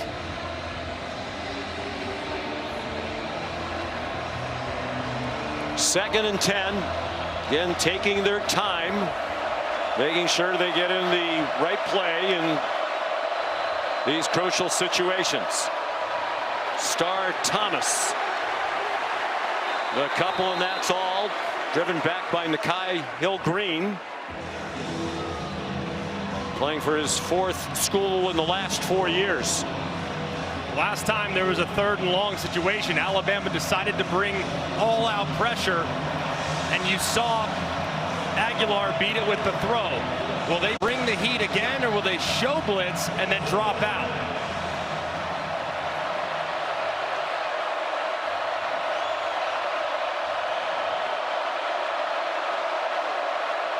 They rush 4, including the linebacker Jefferson. Now Aguilar with some running room, needs the 17, and he got close. Justin Jefferson pursued him. It's 4th down again, and looks to be less than a yard from our vantage point as we look at it from the Progressive Pylon cam. And really good pursuit there by Justin Jefferson, but it does look very close, probably just a nose of the football shy as he travels out of bounds. Ruling on the field, as the runner was stopped short of the line to gain. That play is under further review. I'm a little surprised that Aguilar at the end of that, knowing how close it was, didn't extend the ball forward. Let's bring in Matt Austin. Yeah, Sean, this is extremely close. I thought in real time that he had crossed the line. It's where the ball is when he strides across the line of scrimmage. So when the ball crossed the line, probably about a foot short. So this call will probably be upheld. They might have tried to move it forward, but pushed off balance a bit by Jefferson, which made it impossible for him to put the ball forward. He was just trying to maintain his balance at that point.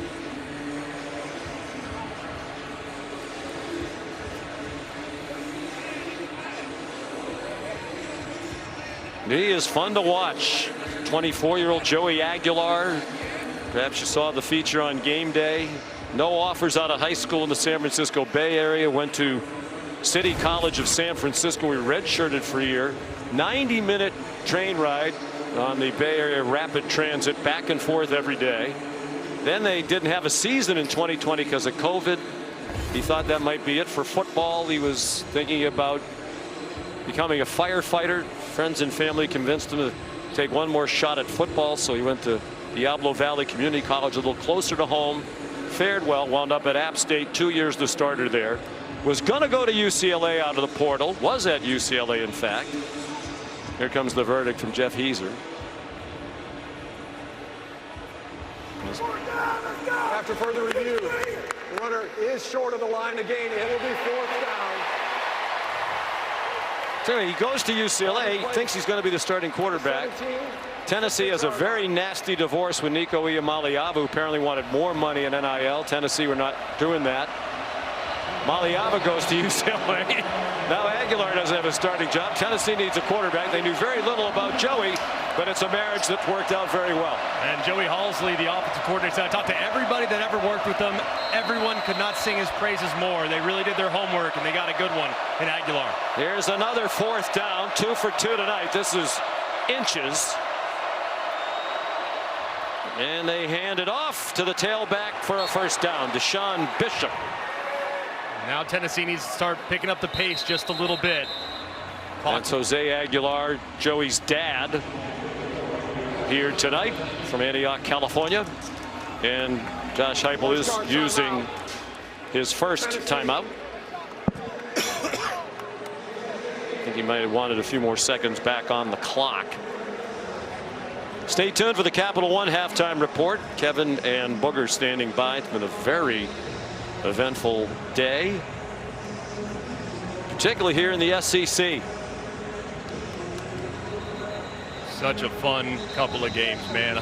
Just no need to change the channel today. ABC from noon all the way through the night with the Vanderbilt win. What a tremendous job Clark Lee has done. And of course, how about the gutsy performance by Georgia and their offense? They find a way to win. Won a shootout with Ole Miss today in Athens. So here it's a 9-point lead for Alabama, but Tennessee's on the move. They did put a little bit of time back on the clock. 11th play of the drive for Josh Heupel's team. Joey Halsley, the offensive coordinator, calls the plays with plenty of input from Heupel.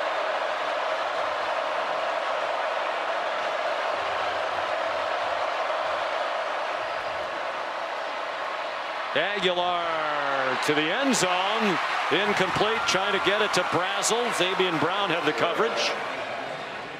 This is the part of the field for Tennessee where it does get a little bit difficult. They're a little limited with their playbook because of how much of it works vertical, and quite a bit of contact there on the outside in the attempted jump ball to Brazel. There's a lot of contact. but not flagged. What they do have some success with is they fake that run inside, and they get Staley, their outstanding slot receiver, breaking to the inside, but Alabama's countering that with a safety over the top. They try to surprise them with a run. Deshaun Bishop down to the 5-yard line. Where the clock's running, they do have 2 timeouts. Josh Heupel electing not to use one here. 8-yard gain, 3rd down and 2. They run it again, and now they need to use the timeout as Bishop gets the 1st down. Stopped by Bray Hubbard. 1 timeout left for the Vols with 11 seconds to go in the half.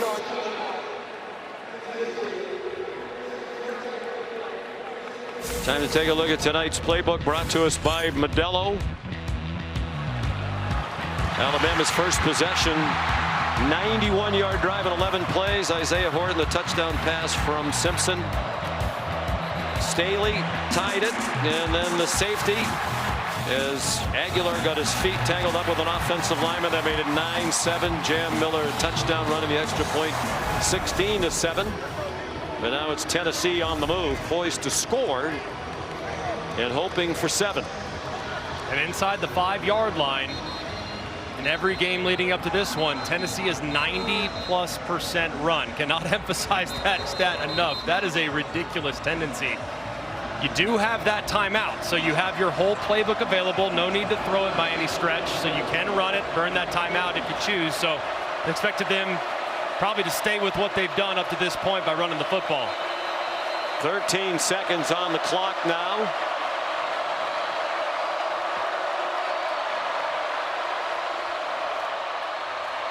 They try Bishop again. He didn't get there. And now they're going to have to use their last timeout with 9 seconds to go. 3rd and final timeout. It looked like Bishop, as he was churning forward, just ran into a brick wall of crimson jerseys. Thought he might have some surge, but the big bodies inside drop him at the 1-yard line. And now for Joey Halsley, This will be a full 60-second timeout. 60 seconds in length on the timeout. the offensive coordinator, you almost are forced to pass. You can get 2 plays here, but you're gonna have to go to the air, and you got to remind your quarterback you cannot, under any circumstances, take a sack in the event in which there's pressure, because a sack ends this half with no points stolen.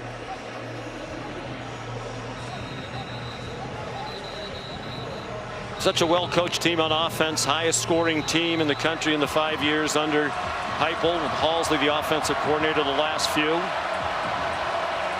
Changed it up in the off-season, visited with some NFL teams, put some more shifts and motions into their offense to try to free people up to get open. 15th play of the drive. 2nd and goal from the 1.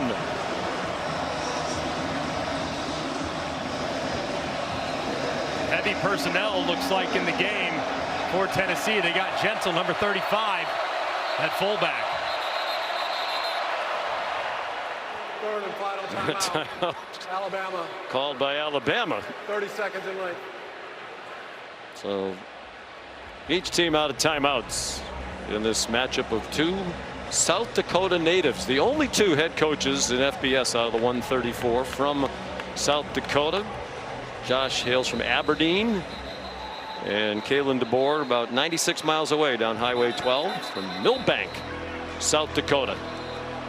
2 of the very best coaches in the country. Just a fascinating game of cat and mouse here between the 2 as well. Kalen taking that time out a moment ago because it was a run first personnel. They had a bunch of big bodies, very few defensive backs, and the anticipation here from Tennessee is to throw it knowing they have no timeouts remaining.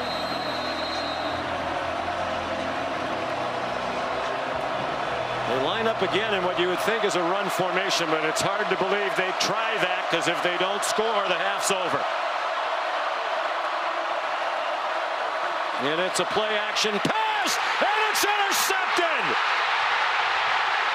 Zabian Brown with 1 man who can catch him. Zabian Brown all the way. Touchdown, Alabama.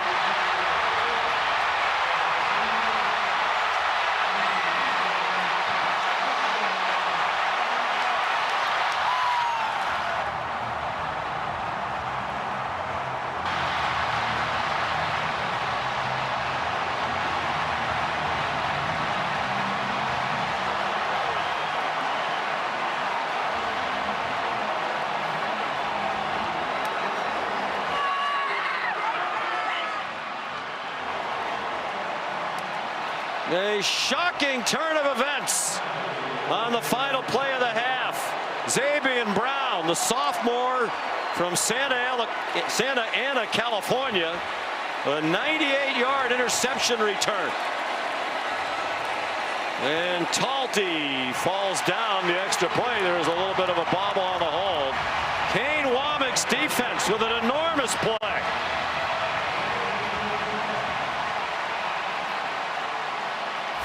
And what a moment. Spider 2Y banana. Piece of cake, you know exactly what's coming, but what's most impressive is Xavier Brown's discipline. Right here, eyes are in the backfield the entire way. He sees the ball coming out of Aguilar's hand, is thrown behind. You cannot miss that throw inside under any circumstances. Airmail it high and away because the defenders are running right underneath it. Brown grabs it, takes it to the crib, and a massive, massive moment for the Crimson Tide. A little hesitation move there just at the end to make sure Deshaun Bishop didn't get him. Here's Molly with Josh Heupel. Coach, we were just watching a replay of that play right there to end the half, the pick six by your quarterback, Joey Aguilar. What are your thoughts on how it all ended? Yeah, obviously disappointed in that play. We got 30 more minutes of football. At the end of the day, they've made a few more plays than we've have. We've hurt ourselves with some penalties. Let's go play another 30 minutes. What will you say to Joey in the locker room? Let's go play. Yeah, he'll be ready to roll. He'll bounce back. All right, thank you. Sean. Fourth career interception for Brown, 3 of them last year when he was a starter as a freshman.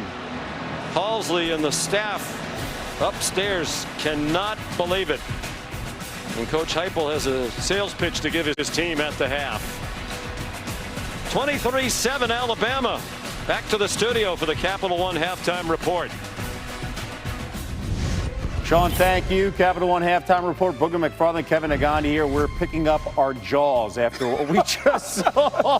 I cannot believe Xavier Brown going to the house 96 yards on that pick six. It's really the play before that you thought was the difference in a telegraph this play, this INT. Well, Kev, here's the thing. The play before they ran the football and used their last timeout. So now as a defender, I know when you have no timeouts left and you want to put points on the board, you have to throw the football. I know we're throwing the football. I don't care what formation you come out in. I know we're throwing the football. Here's what we got to look at. It's second and goal. Tennessee has no timeouts, so I know you have to throw the football. This is a play designed to fake the run and set up the pass. There's no run going on here. If we roll the play right now, this corner number 2 knows there's no run. He's watching the quarterback the entire time. He sees it coming. It's an easy pick based on no timeouts, second and goal.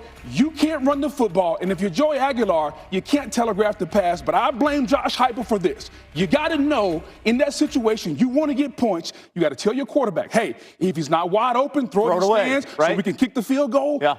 But I know as a defense right there, it's got to be a pass. And so to me, that was telegraphed. You said, too, right before that play, Tennessee was lucky. If they were going to get points on that drive, they were lucky to be in this game considering how Bama's defense had looked previously before that drive. And Bama's defense has been doing a really good job of stopping the run. If this comes down to a passing game, favors Ty Simpson. Yeah. Joey Aguilar and Tennessee, they need the running game. And they haven't gotten into that last drive. Cannot believe that play. Cannot believe. Right now, Bama right now with the lead 23-7, and they get the ball to start the second half. All right, we had Texas A&M, number 4 in the country, taking on Arkansas. This one, a good one on the road, Boog. Ruben Owens, the touchdown right there. Remember, they lost Le'Veon Moss for a long time. A&M up by 11. But Taylon Green to Jaden Platt, and the Razorbacks not going anywhere. Taylon Green sprained his ankle, had to get helped off the field, came back, and he was in this game all the way till the end. Okay, it's a 38-35 game now. Texas A&M. Owens going in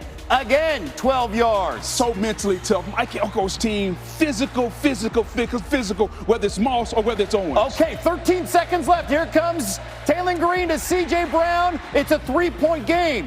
Got to onside kick it. A&M, they would recover, and they survive on the road by 3. Sometimes, Kev, it's not by how many, but as long as you win, how? That's the thing for Texas A&M. Especially this week, right? Survive and advance. Meanwhile, USC Notre Dame, one of the best rivalries in sports. Let's hope it continues. Jeremiah Love on the ground. Best 1-2 combination in America. Jeremiah Love, Jadarian Price. taking it to the Trojans. Really good game right now at the half. The Irish up by 1 over SC. 3 top 10 teams go down. The highlights ahead. Gunnar Stockton, a perfect second half. We'll hear from him and Kirby after this.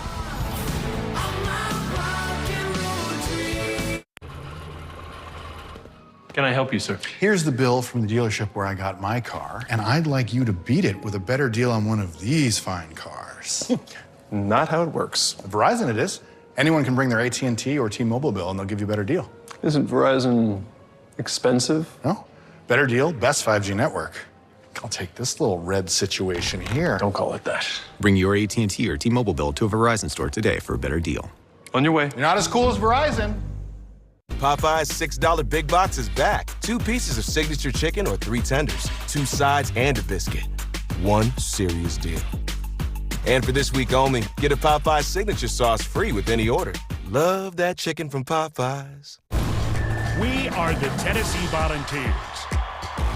And now is our time. Time for unbeatable experiences, for bold innovation, for historic moments. It's time to do what balls do best.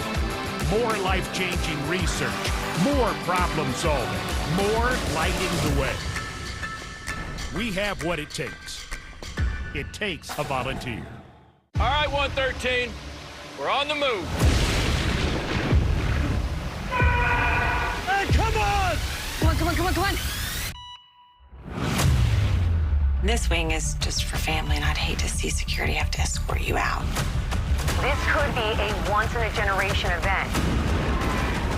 113! Let's do it for Cap! It's getting bigger. Watch out!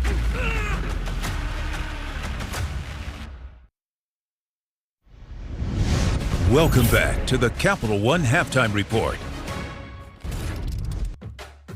Look, Kevin, back at the half right now. Bama up 23-7 over Tennessee. As we see an update on some of the scores. Great top 10 showdown on ABC between the hedges earlier today. Number 9, Georgia hosting number 4, Ole Miss. And look, for Georgia at one point, their defense could not stop Trinidad Chambliss, and he finds Deshaun Stribling. Look at Lane Kiffin running down the field. Yeah, 75 yards. Because he knew he had Georgia in an all-out blitz. He had one-on-one coverage, make a guy miss, touchdown. This was the type of game it was. 5 straight touchdown drives by the Rebels. Never happened before under Kirby Smart. 5 straight drives, 5 straight touchdowns. But then here comes Georgia, especially in the fourth quarter. Gunnar Stockton, they settled down. The mental toughness, the mental fortitude of the Georgia Bulldogs.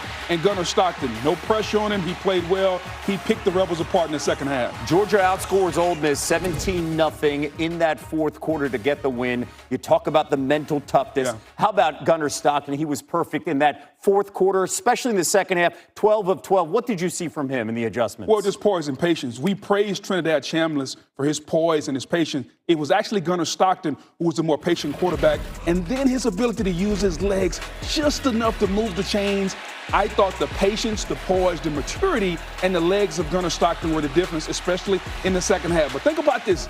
The mental fortitude of this team to give up 5 straight touchdown drives, but keep playing and playing and finally get a way to figure out to get some pressure on Trinidad Chambliss. Take the mentality of their head coach. Absolutely, no doubt about it. Kirby Smart never flinched, and you see the numbers with Stockton. He was fantastic. And in the fourth quarter, Ole Miss's offense, non-existent, just 13 total yards on 11 plays. That's the defense there shutting things down in the fourth. All right, the early game on ABC. Vanderbilt, they were favored against LSU. 35 years since the Commodores knocked off the Tigers, and it's Diego Pavia, the storyline. He's the alpha. It's amazing how when you get a guy like him on your team, the confidence that the entire stadium felt today. All right, this one play was the highlight for LSU's offense, but every single time you watch them on every possession, it's just a struggle to move the football. It's like getting out of bed the morning after a long week at work. Like everything hurts. It seems tiring. It seems frustrating. This is a bad LSU offense. It's going to hurt for the Tigers tomorrow because Pavia using his legs and making that defense run and run. This is on 4th down, and he converts. If there's one play that epitomizes today's game, it was that play. Diego Pavia should be in the Heisman Trophy conversation, and if he continues, he may win it, Kev. And then Pavia taking it in. Vandy 6-1 for the first time in 75 years. More after this.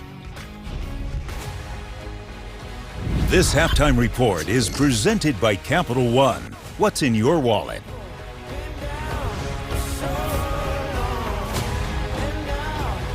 At AT&T, we guarantee our network so you can watch the game together, even when you're away. Here we go, man. We got it. Yes, yes, yes! Go, go! Yes! My wife is having a baby. Staying connected matters.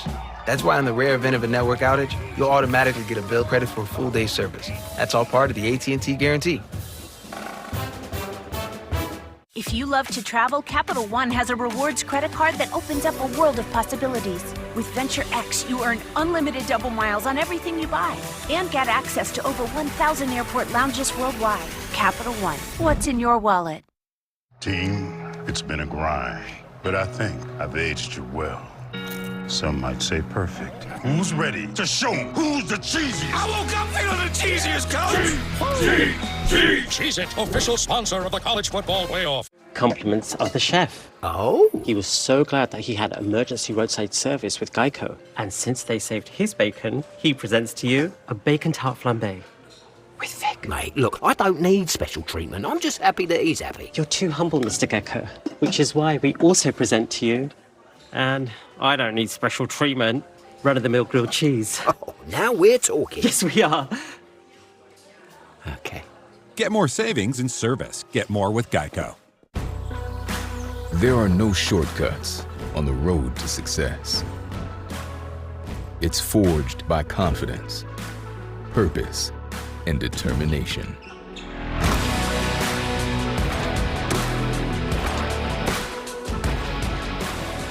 Everyone has potential. Few have the power to unlock it. The University of Alabama, where legends are made. It's our first Halloween together. I'm not eating candy at a crime scene. Right, why have fun? Detective Karadek might not believe in ghosts, but our victim thought his house was haunted. Morgan, I think you're gonna want to see this.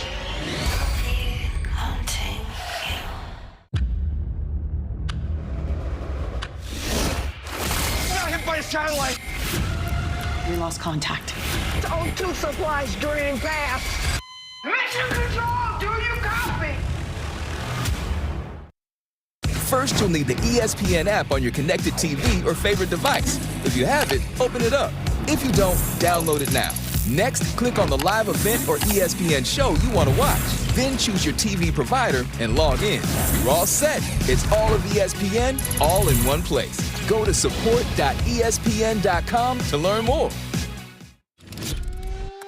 Back here at the half, Boog and Kevin. Right now, Alabama in control against Tennessee. Texas Tech, Boog, undefeated and number 7 in the land, and they're shocked by Arizona State and Raleigh Brown. How about Kenny Dillingham's team, the ability to take on the mighty Texas Tech and all their war chest of money? Big win for the Sun Devils. Arizona State getting the W there. How about this? A look at today's Capital One rewarding performance, and Alex Mortensen, son of the late, great Chris Mortensen, our ESPN colleague.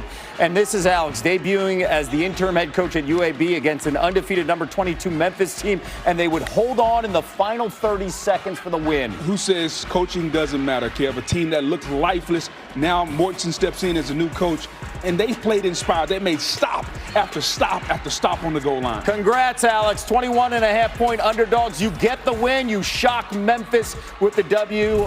Mort is smiling from above. And right now, updating you over on ESPN, Arch Manning, 8 of 19, 101. Texas up by 10. Not good again. The maturation of Arch takes a step back. 1 week after Red River, he played well. Today, he's struggling. Ahead, Ohio State rolls, and a record-setting day for a D3 player on the ground, something we've never seen before. I don't know if I've heard of the school either. You have. This halftime report is presented by Capital One. What's in your wallet?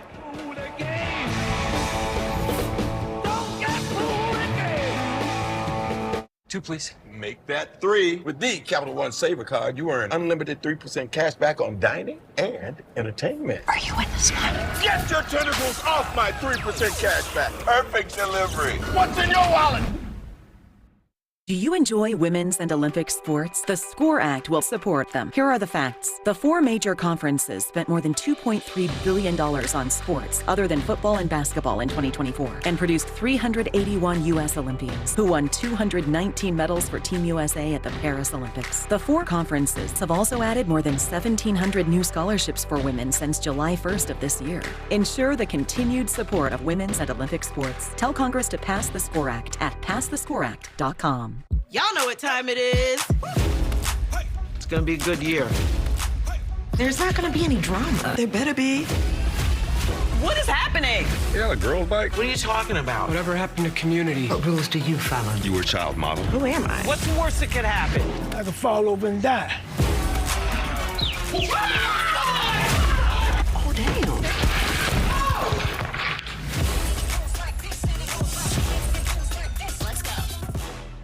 All right, 113. We're on the move. Hey, come on! Come on. This wing is just for family, and I'd hate to see security have to escort you out. This could be a once-in-a-generation event. 113. Let's do it for Cap. It's getting bigger. Watch out!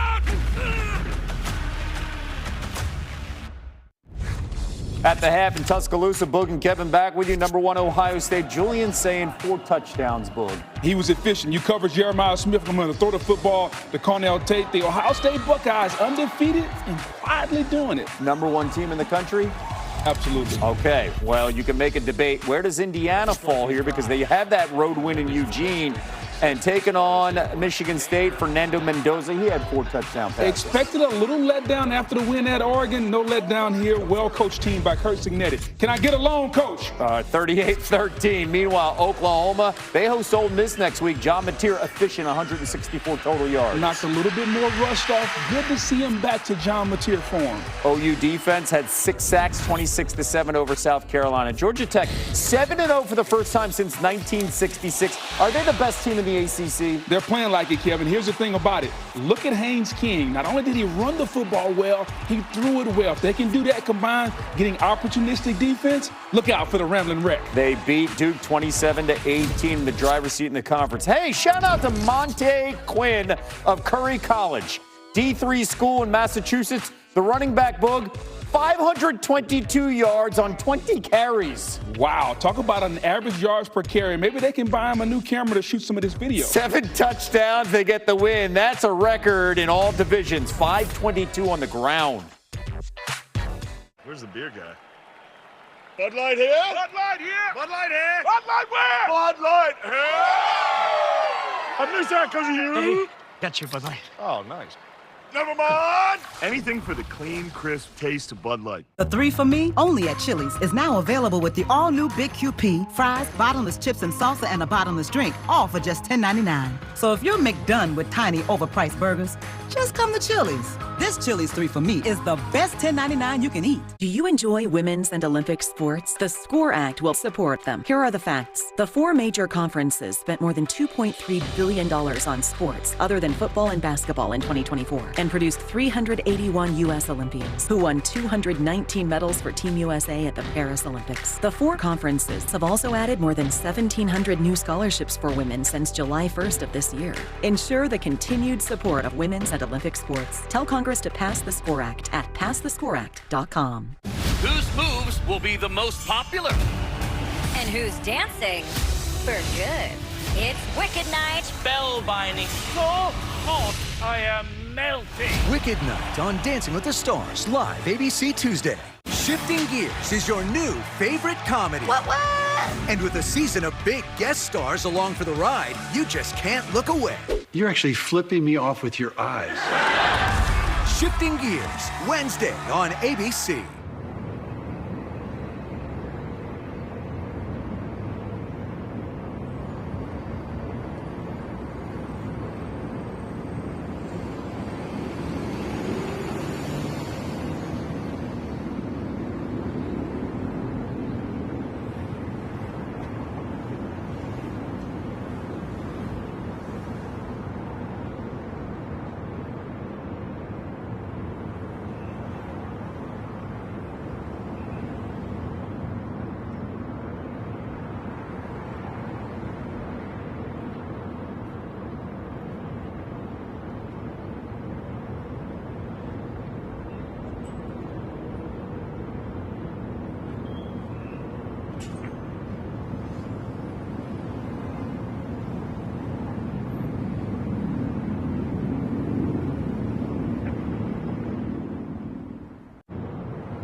You're watching the Dr. Pepper Championship Drive Game of the Week. And you're watching the SEC on ABC. As we welcome you back to ABC Saturday Night Football, presented by Capital One. Third ranked versus ranked SEC matchup on ABC today. They've all been compelling. The defense playing a huge part in Alabama's 23-7 lead at halftime. A safety and then a pick six on the last play of the half by Zabian Brown, the sophomore. They took a look at it. The official stats folks deemed it was 99 yards, which is the second longest interception return for a touchdown in Alabama history. The great Minka Fitzpatrick went 100 with a pick in 2016 against Arkansas. So Greg McElroy, Joey Aguilar in Tennessee, a lot to deal with psychologically as much as anything else during that halftime break. Yeah, I mean, that's just an absolutely excruciating moment before the half. And Joey Aguilar's tough as nails. With the neck injury, you have to wonder about his accuracy and a couple misses down the stretch. So, man, bouncing back from that will be very difficult, but it starts with their defense here. Alabama will get the ball first on a Josh Turbeville kickoff, which is a touchback. Time now for our All-State good hands play, and it's the pick six, and it makes no sense. They're in a goal line formation. You got two defensive linemen, a couple tackles, a couple tight ends. That's a run formation. The only time you throw it out of that is to catch them off guard, but there's 9 seconds left. You know that Tennessee is going to throw the football. So the fact that they were in a run-first formation, to me, I think puts Tennessee's offense way behind the clock. And Joey Housley done a great job throughout the first 6 games of this season, but a big mistake there with execution and, frankly, with just a really bad play call. So Ty Simpson and Alabama on offense. Jam Miller got belted down after a gain of about 2.5. Sean McDonough and Greg McElroy. So what are your biggest thoughts as we begin the second half? Well, I think for a couple things. One, Tennessee has to stay patient. They got to stay committed to the run game right now. The play action pass will come, but you have to stay committed to the run. And then for Alabama, they got to get their run game going because they're in the first half. There wasn't a lot of opportunities for Jam Miller to kind of create against this front.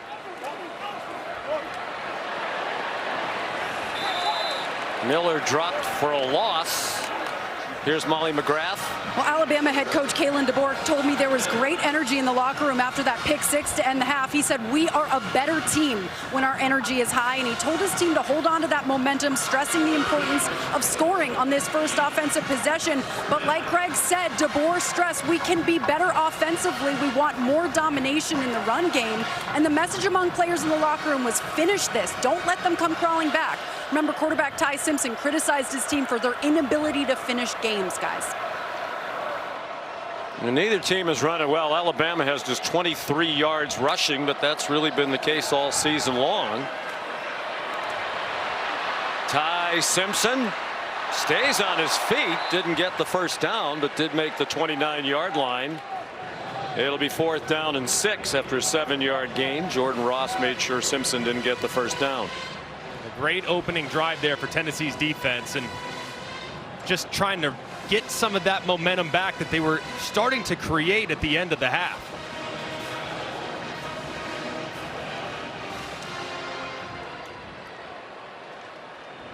Blake Dowd on to punt for Alabama.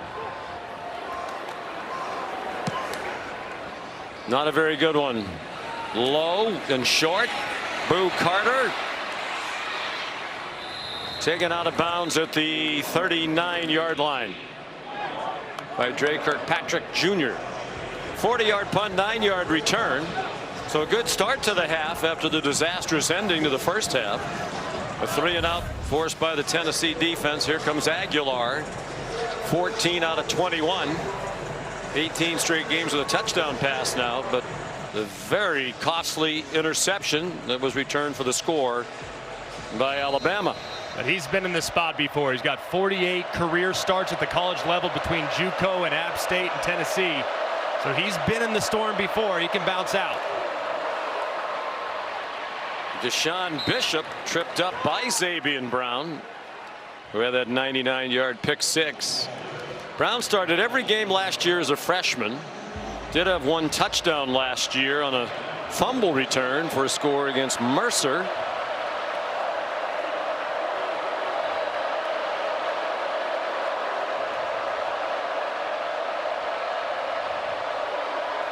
Aguilar, another play action fake, and a man open over the middle. First down, Tennessee. Braylon Staley to the Alabama 42-yard line, a pickup of 12.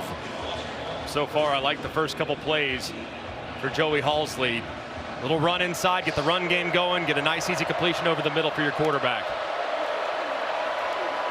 Aguilar after the fake ran out of time, taken down by James Smith, the junior defensive lineman from Montgomery, Alabama. A loss of 2. It's not often when you see Aguilar just hesitate.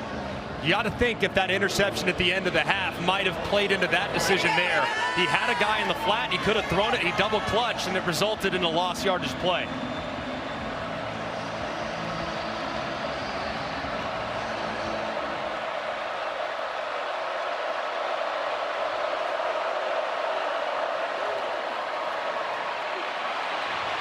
Bishop, nice cut.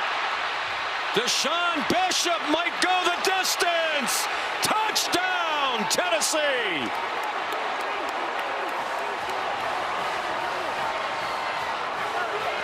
What a run by Bishop, 44 yards.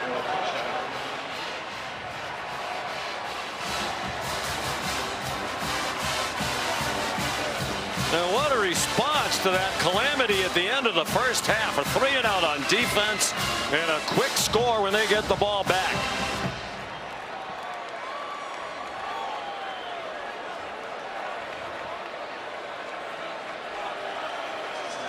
They're going to go for 2, try to make it a 1-score game. Right now it's 10. A 2-pointer would make it 8.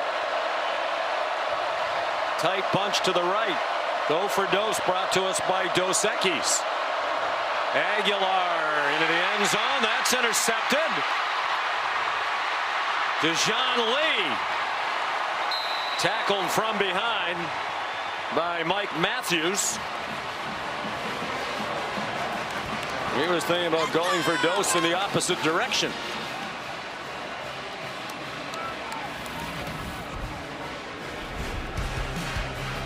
What a run by Deshaun Bishop. His 6th touchdown of the season. It's a 10-point game with a long way to go on the 3rd Saturday in October. When things heat up, you don't just want a cold one. You want the coldest one. The cold lagered, cold filtered, cold packaged one. Mountain Cold Refreshment. Coors Light. Choose chill. This is Judy and Pedro. They just bought their first home and are learning a lot. Thanks to Google, Pedro knows more than he wanted to about gravel. Oh. And Judy wouldn't call herself a plumber, but she dabbles. Wait, how do these things work together? Honey, I did it! So far, if they've learned one thing about home ownership, is that there's a lot to learn. Good thing you can just ask Google. Ryan Miller. Nate Jones. Gina Costa. Grabs his phone. Checks his notifications. Opens the Fidelity app. With Fidelity, it's easier than ever to invest the way you want. Ding, ding, ding. Get a second opinion. Nate likes what he sees. Set your investment to automatic and buy U.S. stocks and ETFs for as little as $1. With no fees or commissions. Because that's how Gina likes to invest. Same page? That was easier than I thought. Talk about easier investing. One of these people uses the Colgate Total Active Prevention System. It's 15 times more effective at fighting the root cause of many oral health problems. As for the other guy, Sarah? Good luck. be dentist ready with Colgate Total. This game has gotten out of control. All the money, the unpredictability. It's time we instate a commissioner. Introducing the commissioner of coverage, the Aflac Duck. Commish, when health insurance falls short, who pays you cash to help with your medical bills? Aflac. The commissioner has spoken. I love that duck. Get help with expenses health insurance doesn't cover with Aflac, an official sponsor of ESPN College Game Day. Y'all could ask about it at work. Boom, boom, boom. Ba-dum! Before you are Arby's new steak nuggets. Tender hand-cut steak is no longer confined to a steakhouse because these meaty marvels make the world your steakhouse. Eat them in your mid-sized sedan, eat them on your bed, or eat them at the movies, you sniggy boy. Just make sure you eat them before they're gone. Arby's, we have the meats. Monday, from life in the NFL to saving lives. The football players who are tackling a career in nursing. A lot of times I walk in, they're like, okay, why aren't you playing football? The NFL to nursing pipeline. Are the victories now as satisfying as in football? On Good Morning America. You're watching the SEC on ABC. From Saban Field at Bryant-Denny Stadium. Or as Greg McElroy calls it, the house that Greg McElroy built. I can assure you that is not the case for those that took that seriously. I'm hoping that nobody did. Turbyville, another touchback. It's a 10-point game after the run by Bishop. And running game's a game of numbers. So you have 3 blockers for 3 guys right side of the center. Plenty of room, and actually see Alabama slide just ever so slightly inside to allow Tennessee to capture the edge. And that's just really poorly done at the second level by the Tide. Bishop makes a couple guys miss. They take a couple poor angles, and he's out the gate. Just a tremendously well blocked at the point of attack, but it's all Bishop once he gets past that first line of defense. He just about doubled their rushing total for the night. Prior to that touchdown, they had 43 yards rushing on 21 carries. He went 44 for the score. Ty Simpson out to Jeremy Bernard, who's knocked down from behind after an 8-yard gain. Here's Molly.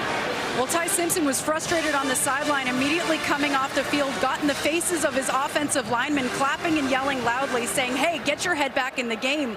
Calm down. We cannot afford to let them back in this. And the coach's son sounding a lot like a coach down here, guys. Well, he didn't like that even though they wanted Georgia, they were shut out in the second half. Ty was frustrated after the game last week at Missouri. They held the ball for over 38 minutes, but had just 27 points. He thought there was more there, so he wants to keep his foot on the accelerator with his dad and brother watching. I think this is a big third down for Alabama. 3 and out on the first drive, possibility for 3 and out here on the second drive, and here third down and 2 or so. They love to utilize these bunch formations. Could also motion the back end of the backfield, but Ryan Williams has been the go-to guy in the passing game today. He has 3 catches for 64 yards. The deep and talented receiver group. This is Jeremy Bernard. Spins away. First down, out of bounds, just shy of midfield. Chased out by Andre Turrentine. That's a great job by Ty Simpson, recognizing the man coverage against Boo Carter with his best, most reliable wide receiver in Jeremy Bernard. Wins on the out route quickly. Accurate throw for the conversion. Bernard very nearly didn't come back for his final season of college football. He thought long and hard about going to the NFL draft after he was Alabama's leading receiver last year. A conversation with Ty Simpson helped convince him to stay. Ty trying to set up a screen. It's batted down. Knocked down by Edwin Spillman, who did not play in the first half tonight because of a targeting ejection in the second half of their win against Arkansas last week. And that was really nearly intercepted too, because it looked like Spillman got both hands on it and the freshman almost reeled it in. That would have been a heck of a play.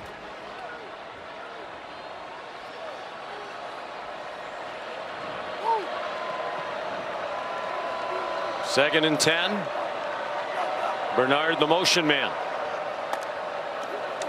Gave them 3 receivers to the right. Simpson looked in that direction. Nice diving catch made by Ryan Williams, just shy of the first down by about a yard. And that was a heck of a catch too. One of the rare off-target throws by Ty Simpson. Did Williams go down and reel it in? Looks like he did. That was a tremendous catch. for a 9-yard gain. Crowd doesn't like the center judge standing over the ball, but Tennessee had to be given a chance to substitute because Alabama did. 3rd down and 1.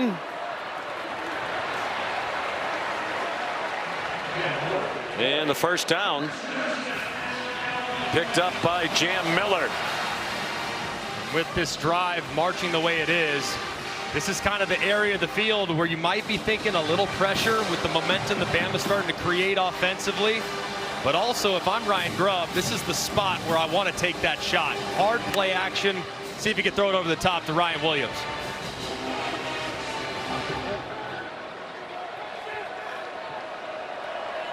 Cuevas resets to the right as Simpson goes under center with Miller the running back.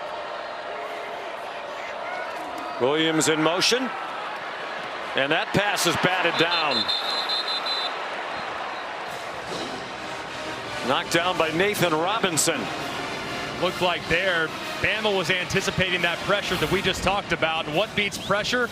Screen game, but a good play by Robinson, going up, getting vertical, and not allowing Simpson to negotiate a window.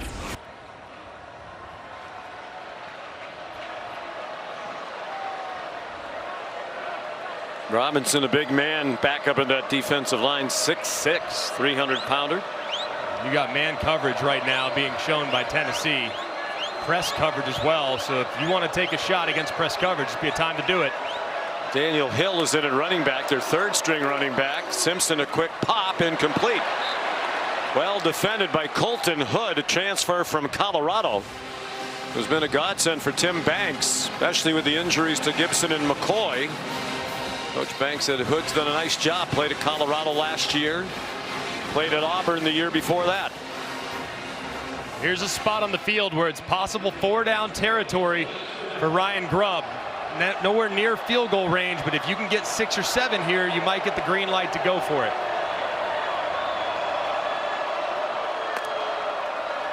Two for 2 on 3rd down in this drive. Simpson surrounded. Ball pops up in the air. No whistles yet. That's a live ball, at least for the moment. And it looked like Joshua Josephs has it for Tennessee, and it's volunteer ball. Ruled a fumble. Most of the players seem to think it was an incomplete forward pass, but there was no whistle. And at least for the moment, to the dismay of Kalen DeBoer, it's Tennessee ball near midfield. It looked like it was Jordan Ross coming around the left side with Caden Proctor trying to get a hand on it. As Ty Simpson's pulling it, looks like there the hand does look like it's moving forward. He does collision the left shoulder of Proctor. I still think he had control as that hand began that move towards the line of scrimmage. Well, Simpson was aware of it immediately. He started after the ball. Actually, then he stopped. Yeah, he did hit, it appeared, the shoulder of Caden Proctor, his own tackle. The officials still conferring. And a lot of the players not aware that that was a free ball. Simpson went diving for it, but didn't possess it. And Josephs got it back. If it stands, it's just the 3rd turnover of the season committed by Alabama. And after the conversation, the officials are saying volunteer football.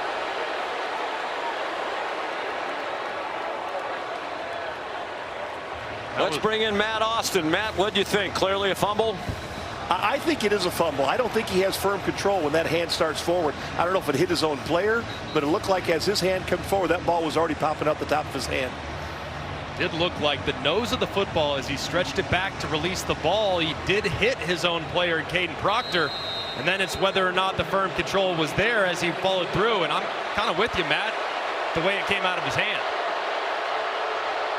And just the 3rd turnover committed by Alabama this season. Mike Matthews, the intended receiver. The pass from Joey Aguilar. Alabama started the night in 3rd in the country in fewest turnovers. Only Temple and UConn had committed fewer, 1 each. The momentum is turned against Kalen DeBoer and the Crimson Tide. A touchdown for Tennessee here in the third quarter, and now a takeaway. Their 12th forced fumble of the season. They started the day tied with Houston for the most in the country. Here's Bishop again. That's been a problem for Alabama several times this year, getting gashed in the running game for long runs by the opposition. And that's 18 more for Bishop on the heels of his 44-yard touchdown. Nothing doing there on the throw out wide to Staley. But Dijon Lee right there for Alabama. Actually a loss of a yard. Starting to look now on these last couple possessions for Tennessee. That offensive line that's been so good this year is starting to resemble themselves. They're one at the line of scrimmage there on that last nice run by Bishop, and did so again earlier on the touchdown. The ball is free, and Aguilar had to pounce on it. The timing of the snap was off. And the Big Orange offense caught off guard. Sam Pendleton, the center, snapped it when the rest of his mates weren't expecting it. And that was the only guy that was anticipating a snap, was the center. So big missed opportunity and a mistake there by Tennessee. 8-yard loss. Pendleton's had a nice year, transferred from Notre Dame, replaced the All-American Cooper Mays at center for Tennessee. Aguilar off the hands of Mike Matthews. A couple of yards short of the first down marker. So the missed time snap, huge. It stalls the drive. And this is a well-thrown ball by Aguilar. It's a little to the inside, but this one on a 3rd and long, your receiver Matthews absolutely has to bring in. And this has been a team in Tennessee that has dropped 21 passes coming into this game. That is 135th in college football. The only team that's been worse has been App State. Aguilar's former team. Jackson Ross, who can punt with either foot, punts that one down inside the 5. Took a beautiful bounce, and it'll be down at the 1 by William Wright. Perfectly done by Ross. Big drop by Matthews. A 10-point game. 5:51 to go, third quarter. I'm the Modelo Recruiter, and I'm always scouting for full-time fans. Check out this year's recruits. The teen transfer, married into the team, but acts like he's married to the team. The playmaker can get the ball through the uprights without setting foot on a field. The early season hopeful doesn't hope that this is her team's year, knows so. These fans deserve a Modelo, because football isn't really football without you.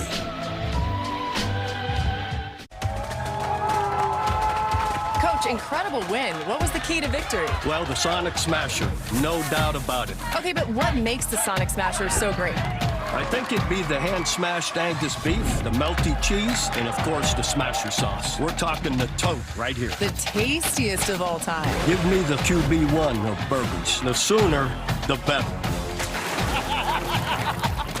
Thanks, Coach. I'm Laura Rutledge, reporting from Sonic, where football goes to burger. When you think horses, you think boots. You think boots, you think cowboys and cowgirls, Friday nights and $2 beers. Because it's payday, and payday means hard work, which means you're back to thinking boots. And when you're thinking boots, you're thinking Ariat. Reese's and Oreo. We're finally combining them. Are you happy now? Because your mouth is about to be. Yeah, your taste buds, they're gonna lose their freaking minds. Reese's Oreo. You asked for it.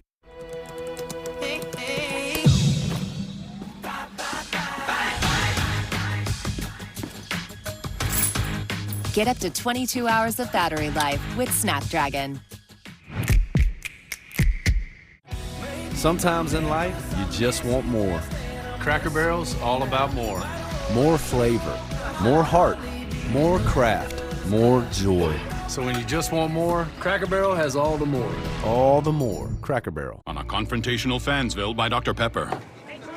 Coach, we need to talk. What was it this time? We gave up 24 points last Saturday. Guys, we won. Well, not by enough. Bring out the hot seat! You're gonna sit in that. Cue the billboard. I just hope your new coach is also sponsored by Dr. Pepper. Ooh. Uncue the billboard. You know we were just kidding about all that hot seat stuff, right? College football, it's a Pepper thing. ABC's Saturday Night Football, presented by Capital One, is brought to you by Dr. Pepper. For decades, Dr. Pepper's one-of-a-kind flavor has fueled college football fandom. Today, fans bottled up the best rivalry moments at the Pepper Portal. It's a Pepper thing. And it is one of the great rivalries in college football. Saban saying game day this morning, underrated rivalry nationally, but not for these two programs and their fan bases. Alabama with the lead. Not much going on so far in the second half on offense for the Tide. And now they start from the 1. One thing you usually do here when you're backed up is you utilize a hard count. Try to get that defense to jump off sides. That way it'll give you a free 5 yards. And if you jump off sides, you lose half a yard. So the risk absolutely outweighs the reward outweighs the risk. You're in the pistol. Miller's about 7 yards deep in the end zone. Wouldn't expect a handoff that deep from their 1 yard line. It's a quick pop to Ryan Williams. Had a very good night after not having a catch for the only time in his career last week at Missouri. 16 yards on his 5th catch of the night for 87 yards for the game. He's also the team's leading rusher, and he's the only guy for Alabama that has double digits in rush yards, which that 1 carry on the reverse for 16 yards. Well, they haven't run the ball well all year, and they haven't again tonight. 26 yards. But they're 5-1. They're number 6 in the country. They have a 10-point lead against the 11th ranked team in the country. Ryan Grubb is the offensive coordinator. 5-yard gain there for Jam Miller.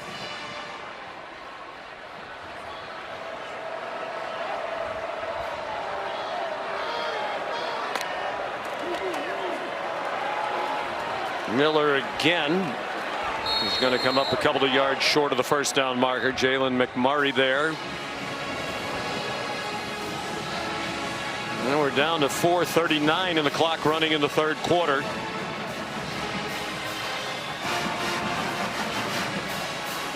Alabama here, they can go with some type of check with me. If you have 2 high safeties, you can run the ball, but with 1 high safety, you would be thinking pass. There's the check right there. It makes the audible and adjustment. Now let's see if they throw it. Simpson sent Miller in motion wide to the right. They're looking to the sideline for guidance. They're running out of time, and Kalen DeBoer runs down to call a timeout. first charge timeout. Alabama. 4:06 to go, third quarter. We're in Tuscaloosa, Alabama. The Tide at home, leading by 10.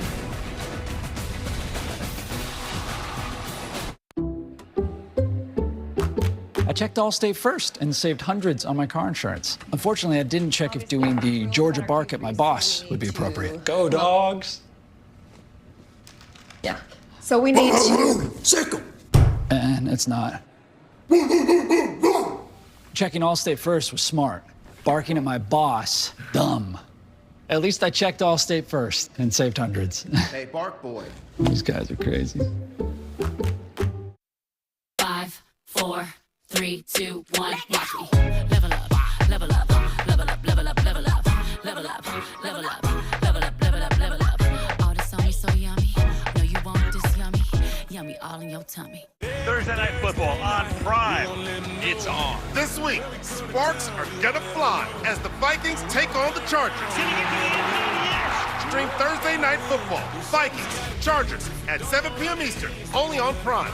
Asking the right question can greatly impact your future. Are you really a licensed electrician? Trust. Especially when it comes to your finances. Are you a certified financial planner? I'm a CFP professional. CFP professionals are committed to acting in your best interest. That's why it's gotta be a CFP. Oh, I'm ready Businesses work best when they put people first. Your dedicated Cintas service reps help make sure your team has the essential products they need, where and when they need them, to help keep them looking great, feeling confident, and ready to be their best. Get Cintas. Oh, I'm ready! And get ready for the workday. When your team wins, you feel like a winner. But when your team wins and you get your favorite burrito delivered with DoorDash, you feel like a winner. Maybe that's too much winning energy. DoorDash, your door to that winning energy. You can't see the nation's fastest internet and wireless network, but you rely on it every day. You can't see the nearly 2.5 million connected businesses, but they fuel growth. And you can't see the interconnectivity of 28,000 public safety teams, but they protect us. So while others shout and make promises they can't keep, AT&T continues building a network that's dependable enough to guarantee.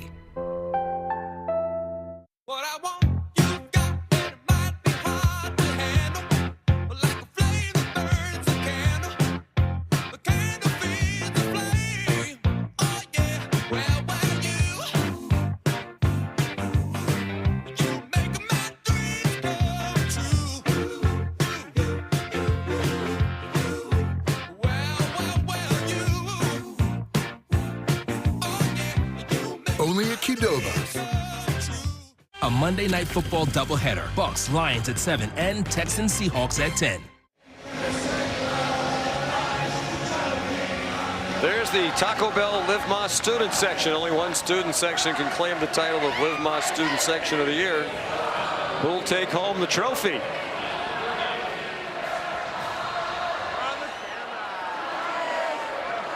I'd say they can make a strong case here at Alabama. Pretty good student section. Yeah, very vocal. School of more than 42,000 students.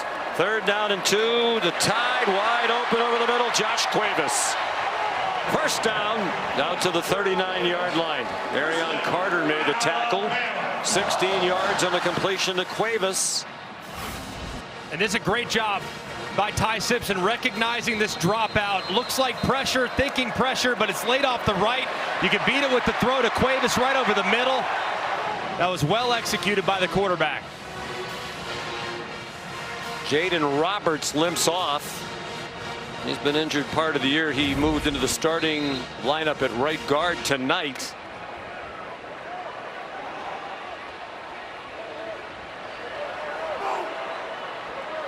Meanwhile, Aguilar's been in discomfort for a lot of the night since he injured his neck. He's been getting treatment. That's a backward pass, probably a double pass.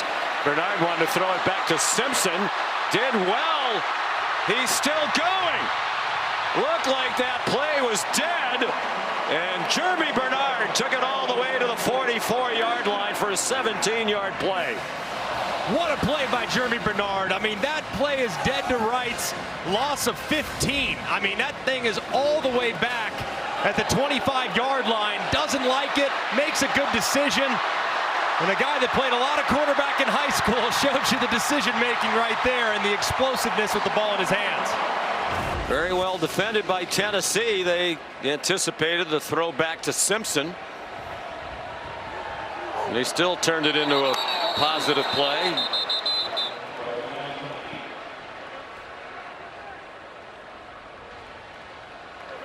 Snap infraction.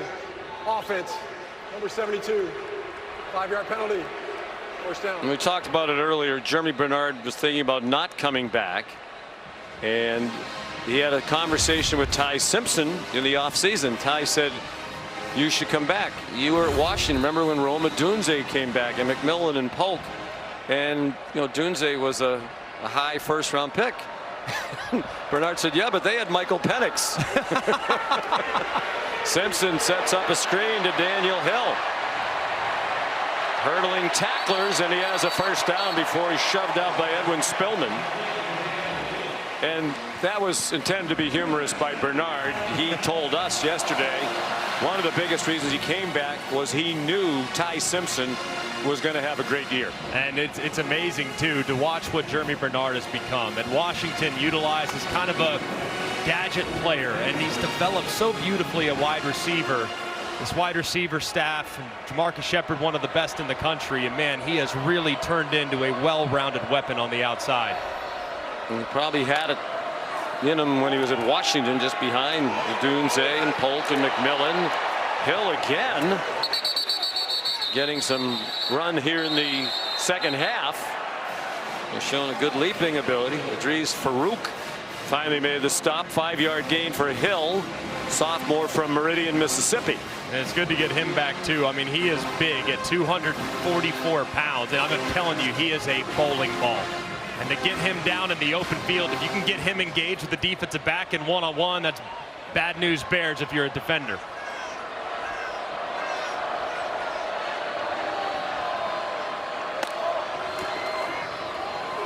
Bernard, after the interesting motion, breaks tackles and goes down near the 10. Jeremy Bernard's been the man of this drive for Alabama. 17 yards on that play. And a good decision here, too, by Ty Simpson. He sees some flow to the inside, stopping the run. He flips it out to Bernard, who continues to be highly impressive after the catch with another great run. There's an injured Vol on the play. How about this drive from Alabama now? 8 plays, 88 yards, just when it felt like momentum was starting to drift in the other direction after the turnover and a couple of tough offensive drives. They've kind of flipped this thing on its head after starting this thing at the 1-yard line. Jeremy Bernard, as you mentioned, quarterback in high school from Las Vegas, was committed for a couple of years to go to Washington. They had the coaching change there. Kalen DeBoer comes in. Bernard's going to Washington at mid-year, right after Christmas, and he decommitted.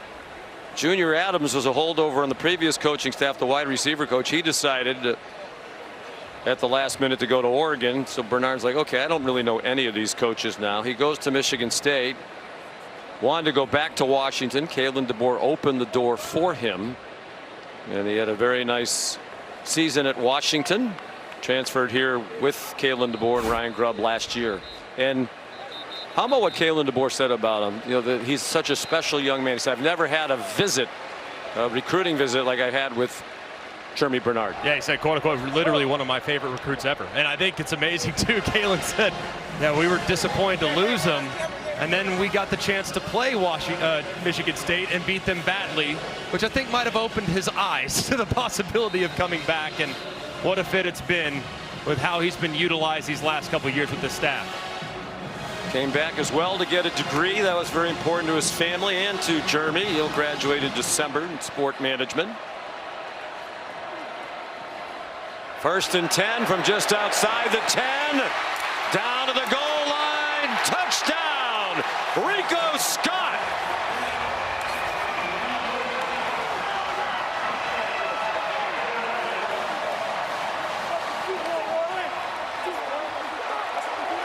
His first catch of the night, just his 8th of the season in this deep receiver group.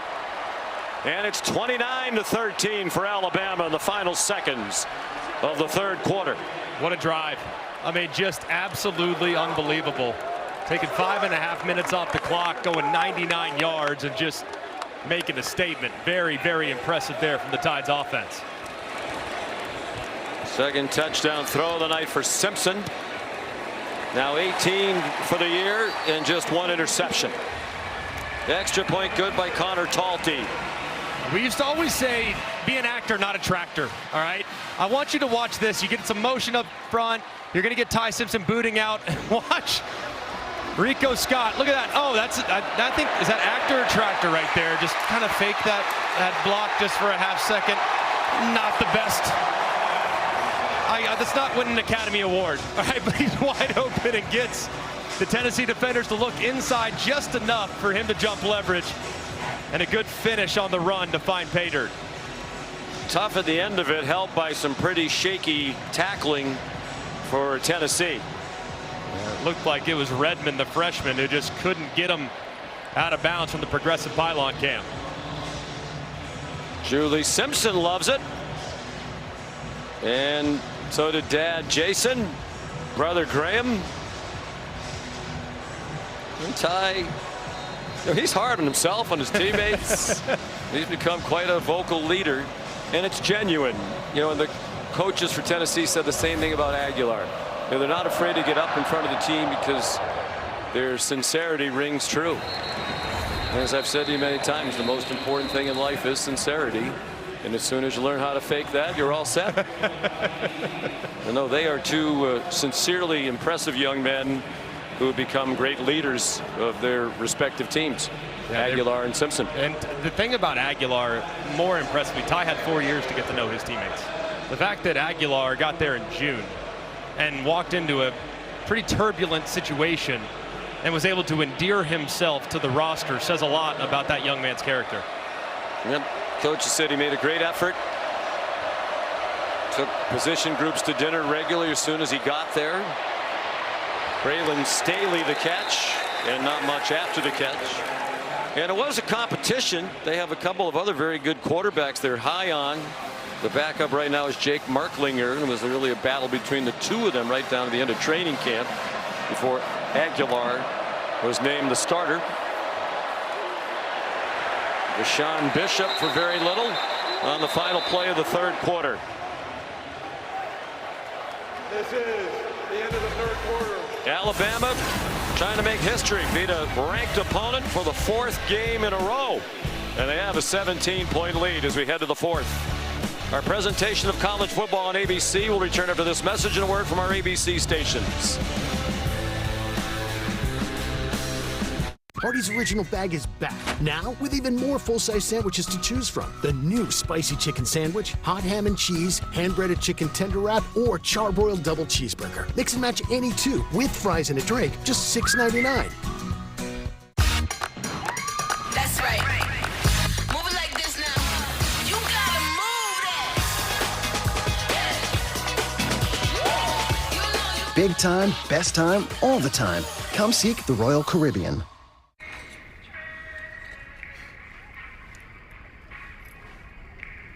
Good? Yeah. Really good.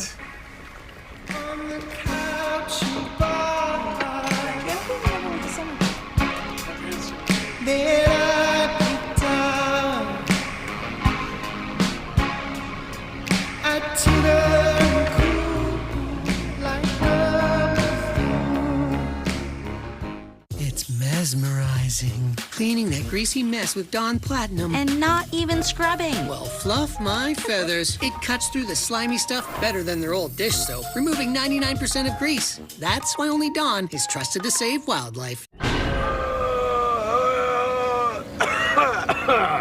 Sorry about that. We'd like to try the Monster menu. The Monster menu at BK is frightfully fun for families of all kinds. You rule. All right, 113. We're on the move. Hey, come on! Come on, come on, come on, come on. This wing is just for family, and I'd hate to see security have to escort you out. This could be a once-in-a-generation event. 113! Let's do it for Cap! It's getting bigger. Watch out!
Back here in Tuscaloosa here with head coach Kalen DeBoer. And coach, a tough start to the second half, but how did you like your team's response, especially on that last drive? Yeah, the last half the quarter, like what the defense did, got the stop with some rough field position and then going 99 yards. So again, we're a resilient team. We got to do a better job at not putting ourselves in that spot. Got a whole quarter to play. All right, thanks, coach. Thank you. First play of the fourth quarter, 3rd down and 4, Tennessee down by 17 points, and Kitzelman can't catch the ball. That would have been a first down. Well, Kalen DeBoer said yesterday one of the things he likes about his team, unlike last year, this team has responded time and time again. They were helped on that drop by Kitzelman. Yeah, that's not 2 massive drops by Tennessee weapons on critical 3rd downs. They're going to go for it on 4th and 4 from their own 31. Down by 3 scores, have to have it. Pierre brought pressure from the inside on a twist. Aguilar on target, caught for a first down. Mike Matthews for 13 on 4th and 4. Very nice job there by Joey Aguilar, buying time, allowing the scramble drill to uncover, and Matthews securing the catch. 4 for 4 on 4th down tonight, 7 for 7 for the season. Are the balls. 14 and a half to go. On target. Down on his knees with the catch is Brazel, his first catch since 3.5 minutes remained in the first quarter. He had 3 catches early, but he's been absent from their attack for a while. That one's good for 12. Given the challenges that Tennessee's defense has had at times tonight, would expect Tennessee to maybe pick up the pace a little bit as this drive continues on. Aguilar forced back. Kalen DeBoer screaming for a holding call, and it did look like there was a hold by Lance Hurd, the tackle, who got away with it. The play winds up being a 1-yard rush for Aguilar. Yeah, I think he has a point there. You watch the left tackle. It looked like the defender started to kind of lose a little bit. Might have been on the other side as well. Yeah, I think he could have had it on either end. Bishop, another big run. And the tackling has been poor on both sides for much of this game. Keon Sabb finally made the stop. He's hobbling at the end of the play. Broke his foot in the game at Tennessee last year. Missed the rest of the season. Yeah, that's something you got to keep an eye on. This is not good here. Bishop a little banged up last week. Now he's down again. And man, he is a great weapon for this offense. Back-to-back 100-yard games for Deshaun Bishop. That 22-yard run gets him to 111 on just 11 carries. He had a career-high 146 last week against Arkansas, despite the fact he didn't play in the fourth quarter. He got rolled up on late in the third quarter, didn't play the rest of the game. Crowd booing even louder now as Bishop bounces up and runs right off the field. They think that was not a real injury. Man, he just runs through contact. Low center of gravity, great balance, and you see Sabb, who just got too close to the line of scrimmage, and that's been a bit of a problem for this Alabama secondary this year. They get too close to the line of scrimmage, and all of a sudden they lose their angles, and when they back up and see it a little bit better, they've been much more secure at tackling in the run game.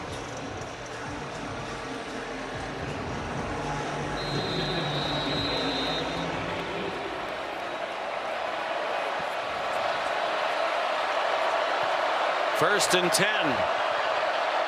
4 sacks tonight for Bama, matching the total that Tennessee had yielded the entire year through the first 6 games. Star Thomas in for Bishop. 6-yard gain. He gets stopped by Bray Hubbard, the hard-hitting safety. And this is the spot on the field, especially in second and medium, where Tennessee has a heavy lean from a tendency standpoint towards the pass.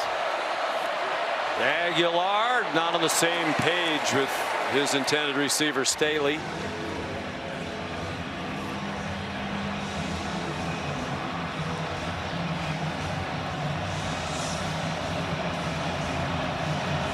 Third down. It's normally for Tennessee looking in the direction of Kitzelman. He's not in the ball game right now. It's actually Jack Van Dorselaar number 3, who's lined up at the top. Slots are where you want to work in this offense. If you can get a matchup in the slot that you like, and I like this one with the safety on the bottom against Staley. They bring pressure, and the throw got off by Aguilar, and it's caught along the near sideline by Staley with Bray Hubbard there. 3-yard gain and not a first down. It looked like got tipped there too, and tremendous hands of concentration by Staley. Set up another 4th down for Tennessee. With heavy personnel coming in the game, 2 tight ends anticipating a run here on 4th and short. Already converted a 4th and 4 from their own territory.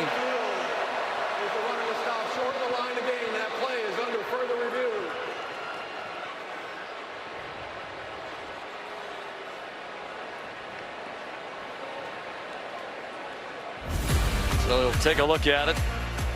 Did he get the first down?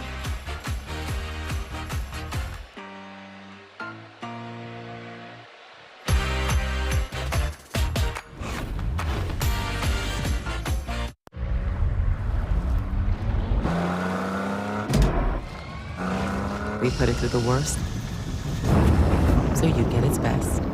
Nissan, #1 in new vehicle quality. You're home for the holidays, back in your old room. Oh, at least you can get a deal on new shorts for Dad. Something with a little more coverage. I'm stumped. Friendly insurance lizard, first letter G. Geppetto? Come on, you just switched to Geico for car insurance? They knew exactly what you needed? The friendly people at Geico weren't lizards. Think European accent, yay big. Napoleon? No. Not even a lizard. Maybe I can help. No way, it's the Geico Gecko. This guy knows crosswords. 64 across is quibble. Thank you. Get more support. Is that how you spell fracascia? Get more with Geico. Look at this new kitchen. Everything is so stylish. The new reno's nice, right? Now, do you actually use these? Those and these. I am so proud. They're just drawers, honey. That is nice. I think you have my dream kitchen. You really got it all, except the dishwasher. You know I hate doing dishes. Yes, we do. Speaking of which, Dad, you want to set this on the table? The kitchen of your dreams. I think I'm ready to move in. And your mom's. At a price you didn't dream possible. IKEA. Dream the possibilities. Tender love and care. Did we invent crispy chicken?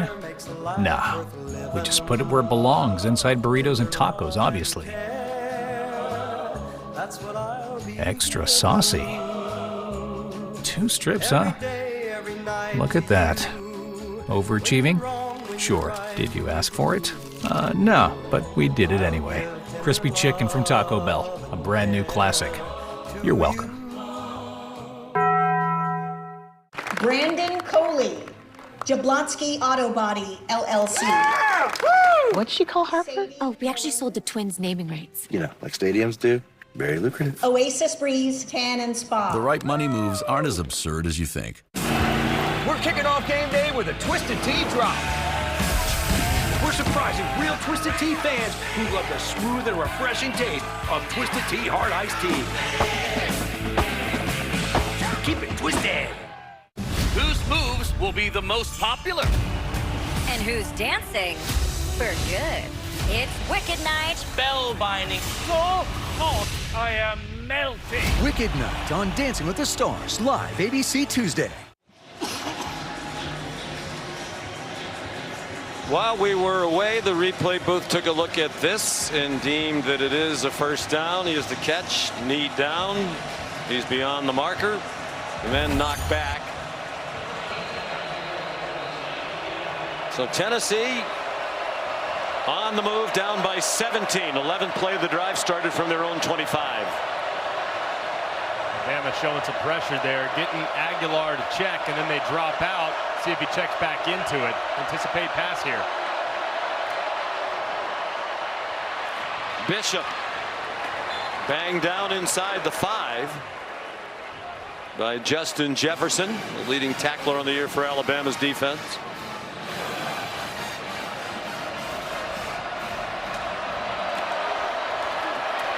Bishop again. Got the first down, struggling to try to get the touchdown. Ray Hubbard trying to rip it away. Jefferson another tackle. First and goal, Vols. Last time they tried to throw it inside the 1. I'm not anticipating that anymore, Sean. What do you think? Well, Bishop's the hot hand, and he's down to the goal line. Touchdown, Tennessee.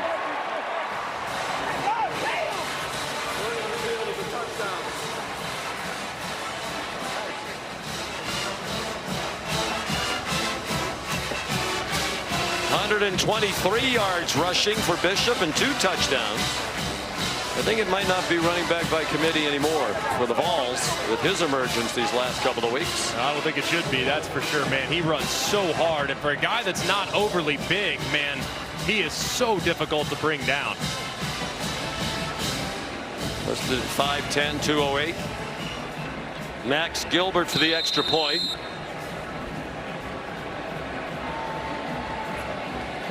...13-play, 75-yard drive. They took 4:34 off the clock.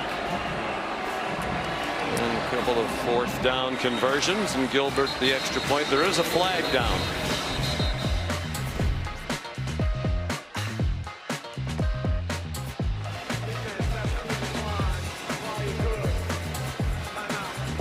You're watching the Dr. Pepper Championship Drive Game of the Week.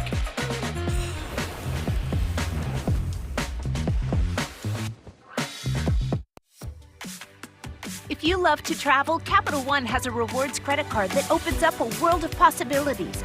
With Venture X, you earn unlimited double miles on everything you buy. And turn all of your purchases into extraordinary trips.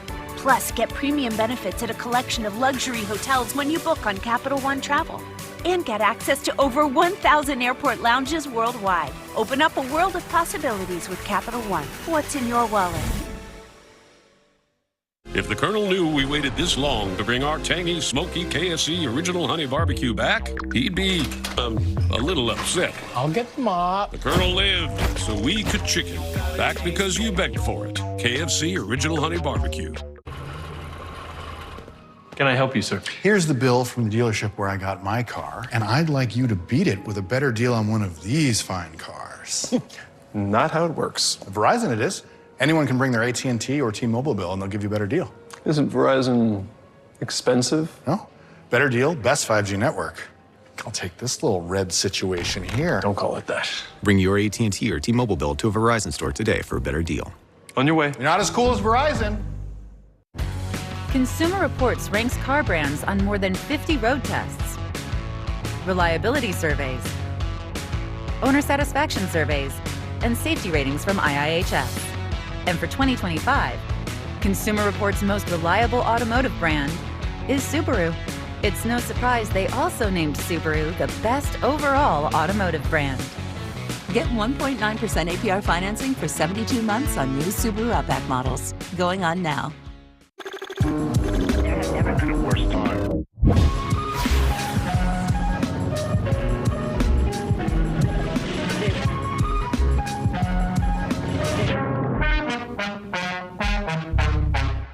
Where's the beer guy? Bud Light here? Bud Light here? Bud Light here? Bud Light where? Bud Light here? I missed that because of you. Hey, got your Bud Light. Oh, nice. Never mind. Anything for the clean, crisp taste of Bud Light. Domino's Best Deal Ever is back because we know you love to get the most out of your pizza by getting the most on your pizza. Get any hand-tossed pan, thin crust, or New York-style pizza with any toppings for just $9.99 online. Get extra without paying extra for $9.99 at Domino's. Brought to you by Dr. Pepper. ABC Saturday Night Football is presented by Capital One. What's in your wallet? And in part by Subaru. Love. It's what makes Subaru, Subaru.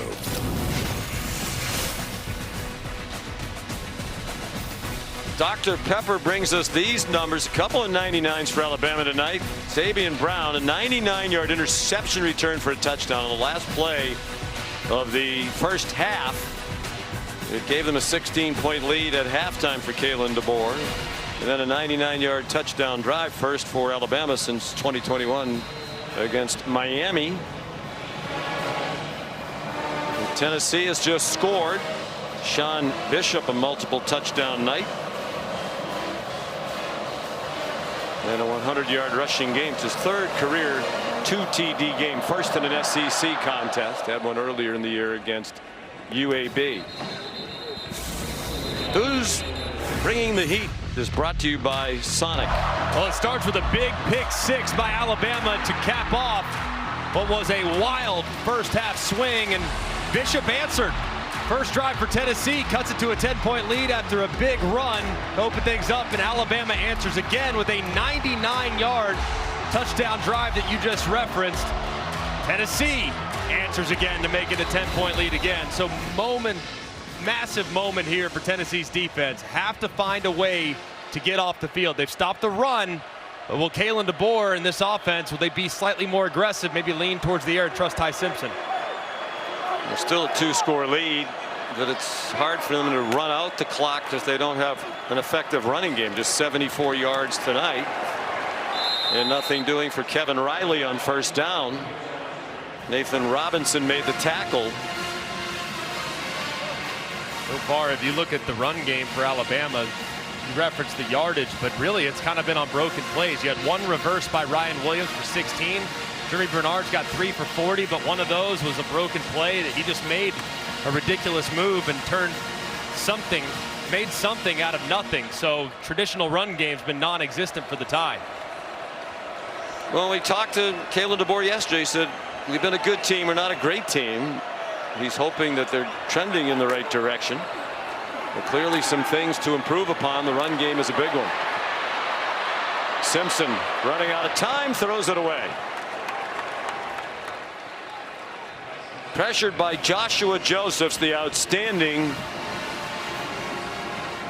defensive end / outside linebacker out of Kennesaw, Georgia, who they thought had a really good year last year. Was just overshadowed a bit by James Pierce, who wound up being a first-round NFL draft pick. This is where these pass rushers have to feast too. 3rd and long situation. Joseph's got an 82-inch wingspan. He's going to be working against the right tackle Formby, who's had some challenges in pass pro. Simpson given a clean pocket down the sideline, and a flag thrown. They grabbed a hold of Ryan Williams, and it's too bad for Tennessee because I don't think that was going to be completed. Pass interference, defense, number 8. And Colton Hood first down. Yanked at the uniform of Williams and got flagged for it. Yeah, and it was pretty good call. A lot of contact. You see the right hand up around the collar of Ryan Williams, but just like you said, Sean, kind of unnecessary. It looked like that ball was going to be way too far, but resistance led to it being the correct call. Yeah, it was going to be way too far because he actually held him for quite a while, not just at the end.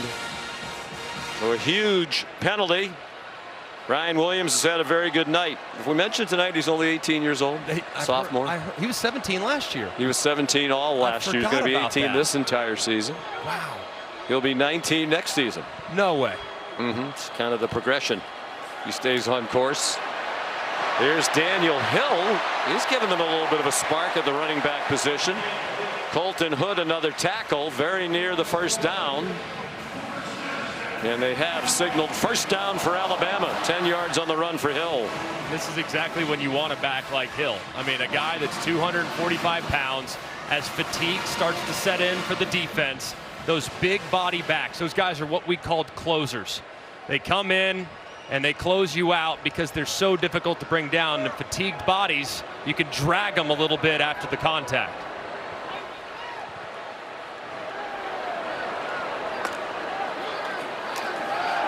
Simpson steps into the throw, going deep for Brooks. Flag down. Couple of flags down. William Wright is going to be called for pass interference.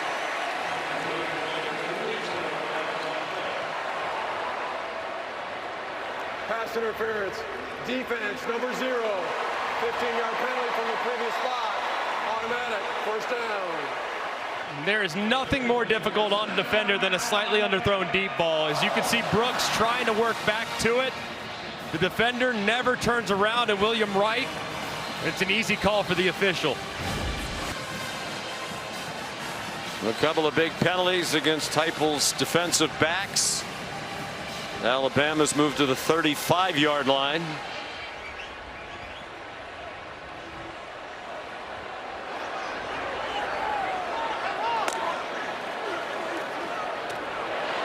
Jeremy Bernard bounces off a hit. Got pinballed down at the 32. Pickup of 3.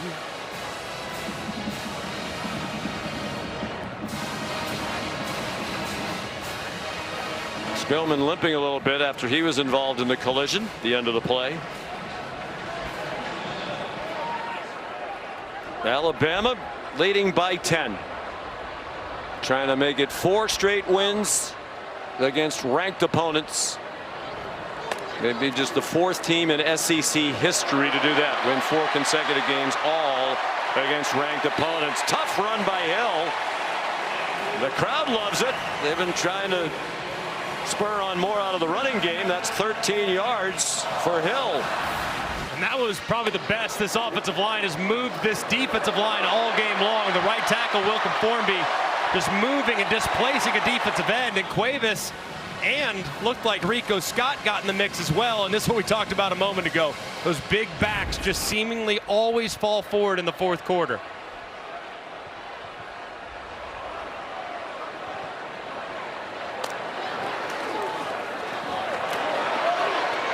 Bernard. Again, the tackling's been a little shaky. He got banged out of bounds at the 10 by Sidney Walton. They're a yard short of a first down. 2nd and 1. More than midway through the 4th quarter now.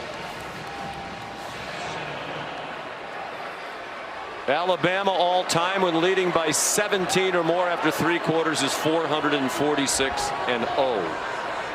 Daunting history facing the Vols. Hill tackled around the leg by Jackson Moy, transferred from Stanford from Oceanside, California. You see the defenders. You read body language as an offense, and now they'll get some fresh bodies in there, desperately needed too, because hands were on the hips of every single member of the front 7 defensively for Tennessee. That was a big play, and this is a big play. 3rd down and 2. Tennessee would love to force a field goal try. It's possible Kalen DeBoer would go for a 4th down. Hill remains the running back. Simpson faked it to him. Tries to jam it to Cuevas, and it's incomplete. And Kalen DeBoer irate with Simpson, ordinarily such a good decision maker. He was very fortunate to get away with that. Way too greedy. I mean, you look back inside, but you have Jeremy Bernard in the right flat. If you just keep your eyes where they're supposed to be, you got a 1st and 10. Instead, he looks back inside where all the trouble is, and it's nearly intercepted. Well, they're going to go for this 4th and 2. Field goal would make it a 13-point game. Still 2 scores. Their first 4th down try tonight. 4-man rush. Plenty of time for Simpson. Takes it down and running. And it looks like he got there. And then he got hit late out of bounds.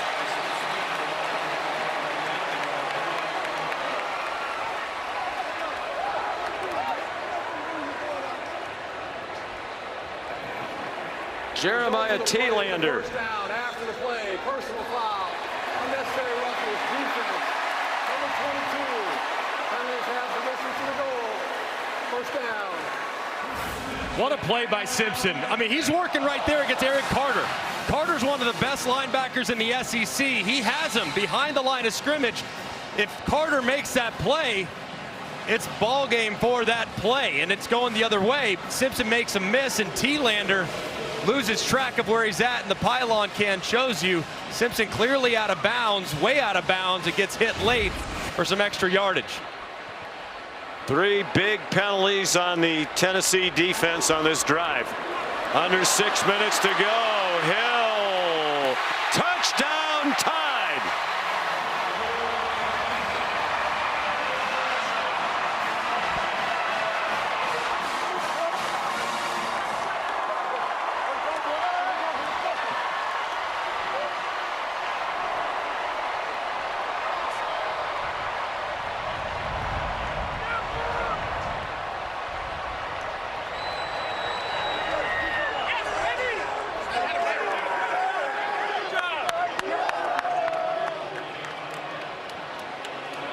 Simpson got away with a big mistake, atoned for it immediately. Just narrowly picking up the first down. Penalty tacked on, the extra point good by Talty. It's back to a 17-point lead for Bama. And another big drive by the Crimson Tide offense as Hill fights to the end and gets in as Jason Simpson, Ty Simpson's dad, loves it. You can smell just a crisp cigar smoke here in Bryant-Denny. Big dinner box, 8 wings, 5 breadsticks, 2 pizzas. Big dinner box, 8 wings, 5 breadsticks, 2 pizzas. Everybody wins. Get what you want, get what you need with a big dinner box. Only from the Hut. 'Cause I'm in shoo shoo shoo, shoo shoo shoo. Gemini, which of these would be a little less expected? Check out the alliums. They'd go great with the hydrangeas below. Will those last till Saturday? Yeah, they should last until Saturday. Having insurance isn't the same as having State Farm. It's like needing the strength of this King Henry, but getting that King Henry. Huzzah! Salutations! I'm here to lead with the team. No, I don't want it! No! Sorcery! Behold my majestic stride! You okay? No, I am not. So don't settle for just any insurance when there's State Farm. Like a good neighbor, State Farm is there. One day, a tiny little hand reached out and wrapped around your finger. Now, they have you wrapped around theirs. Pulled towards a new adventure, reassured with a squeeze. Soon, those little hands won't be so little anymore. Until then, let's escape together, hand in hand, on a Disney cruise.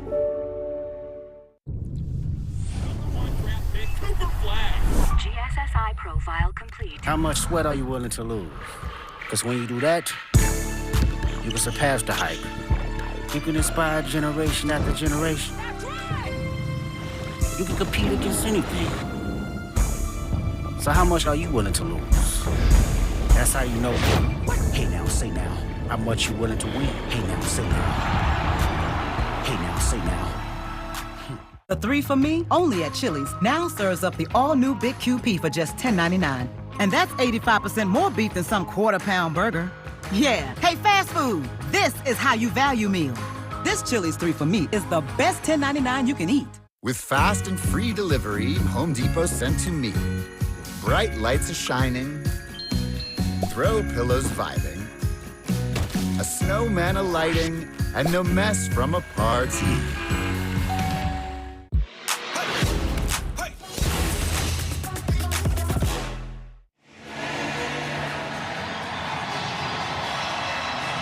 Alabama trying to do something that's been done infrequently in the great history of the Southeastern Conference. Trying to win 4 games in a row against ranked opponents. They've knocked off Georgia, Vanderbilt, and Missouri, trying to take down Tennessee tonight. The all-time mark is 5. They're not going to have a chance to do that because they go to South Carolina next week. And the Gamecocks are not going to be ranked. You can smell cigar smoke in the air here now. That young man is not the only one who has lit up a stogie.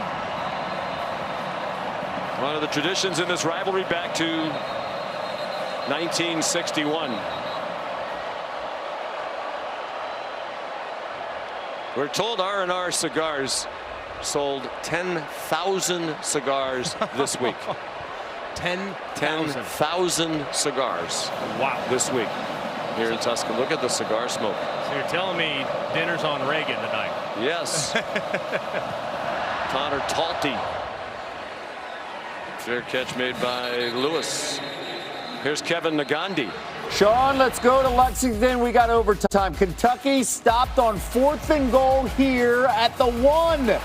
Texas gets the ball, the chance to respond, and Mason Shipley 45 yards out. 16-13 Longhorns, who had 179 total yards of offense. Notre Dame right now at the moment in South Bend up by 10 over USC late in the 4th quarter. Back to you guys. That's a huge win for Texas. But now just still one conference loss in what seems to be a wide open Southeastern Conference race. Son Brame, a backup tight end for a 10-yard gain. Texas A&M won tonight. They are the only undefeated team left overall among the Southeastern Conference teams. They're 7-0. Aguilar under duress, throws incomplete, intended for Brame. And they're obviously still undefeated, are the Aggies in Southeastern Conference play. If Alabama wins this one, and it seems they will be the only other team undefeated in league play. They'll go to 4-0. Halfway through, we have just 2 undefeated teams in conference play. The margins are outrageous. I mean, you talk to all the coaches across the league, and they just tell you, man, hey, what's this game coming down to? Well, there isn't much of a talent advantage like there once was, so we better execute. And my goodness, it's showing up each and every Saturday. Star Thomas, the running back, he went out in the flat. Joey Aguilar sets and fires a good throw for a first down to the Bama 45. A 20-yard completion to Braylon Staley. And I remain impressed with Joey Aguilar and his toughness tonight, man. That neck, you know that neck is hurting him. It has to be. And he's still battling all the way through. Looks around, has a man on the far sideline. Another first down. Chris Brazel, they're going very quickly. 19 yards. One of the things you wonder about, and obviously we've seen it tonight, they're playing at a much slower pace than they usually do. But no depth at wide receiver. You know, it's really hard to play at that blistering pace when you have the same 3 receivers playing every down. That one's a drop by Brame. They had a couple of key injuries to freshman receivers who they thought would be a factor. Travis Smith, Rodarius Jackson. So almost all of the snaps are Matthews, Staley, and Brazel at wide receiver. And I think they are hopeful at some point here in the future that you're going to have more availability there. But as you can see, more than 80% of the reps, and it's a vertical offense too. It's not like these guys are running 3-yard routes. I mean, these guys are taking the top off. So I'd love to know how far they run in a given game. Much less than in previous years. Here's an Alabama blitz, well blocked. Aguilar throws, incomplete, flag down for a pass interference call against Xavier Mincy. And all of a sudden, Brame has become a frequent target. True freshman out of Derby, Kansas. Son Brame. Pass interference. Defense. The ball be placed at the spot of the foul. First down. The foul is on number 12. It does look like he kind of wraps up the wide receiver as he's getting ready to come in, and Mincy, no question, arrive early, right hand around the belly, and the correct call made by the officials.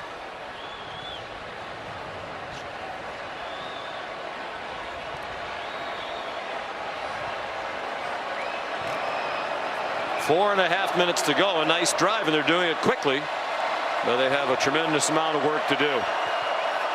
They've moved the ball 60 yards in just 1:19 on this drive. Star Thomas, the running back. Transfer from Duke. That ball's batted, still caught. Might have been better that it wasn't. Brazel caught it, and then he got flattened by Damani Jackson for a 4-yard loss. Kane Womack there bringing the house, and Tennessee's quick outlet was deflected immediately. Let's see if they decide to show that pressure look again or if they'll play off, and it's looking like they'll play off.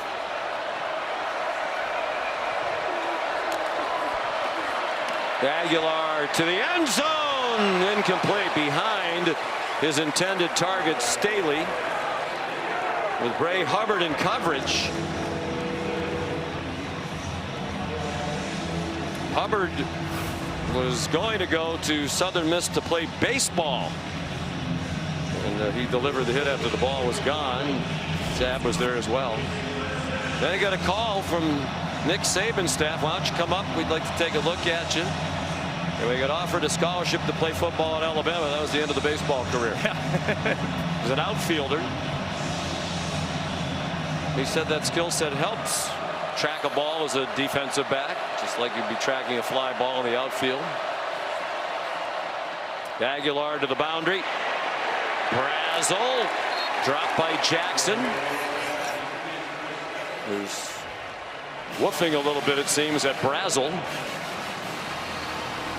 Here's a 4th down. Perfect for the season on 4th down. If they have any chance at all here tonight, this is another one they have to have with 11 to go. And in theory, they could take the field goal here. It's a 17-point game. You still need 2 touchdowns. Still a 3-possession game, but opting to keep their offense on the field.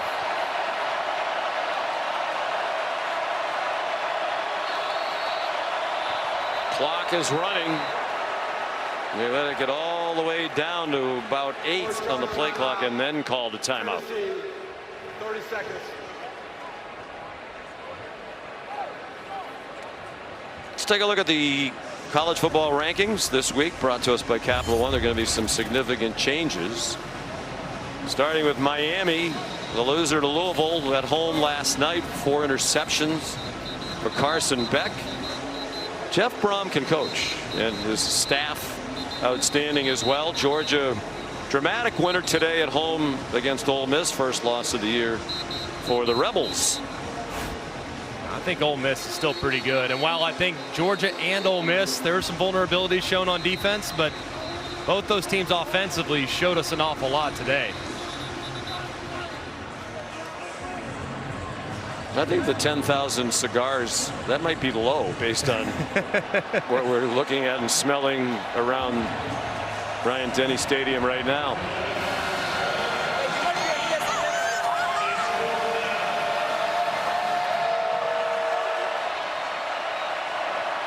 Fourth down and 11. Last call for Tennessee. They'll wait as Kalen DeBoer calls the timeout. First yard timeout. How about what Ty Simpson told us about the cigars yesterday? He mentioned he grew up in Tennessee, in Martin, Tennessee, northwest corner of the state, which he told us is actually closer to Tuscaloosa, about 4.5-hour drive, than it is to Knoxville, 5.5 hours away. But he said when he was a kid and Tennessee would beat Alabama, like his 12-year-old friends would be smoking cigars running around the lovely hamlet of Martin, Tennessee. You got to lean in. It just means more down here. Where are the parents? I don't know. I can't answer that, but that's not surprised that people are excited about it. Ty Simpson, we mentioned, recruited by Tennessee, but there was right when that coaching change to Josh Heupel was happening, so it was a little too late. Decided to come to Alabama. His mom so emotional after that win at Georgia, as he waited 4 years to get it turned. It didn't start well against Florida State. She was so relieved when they had that big win against Georgia, in tears after the game as she hugged her son.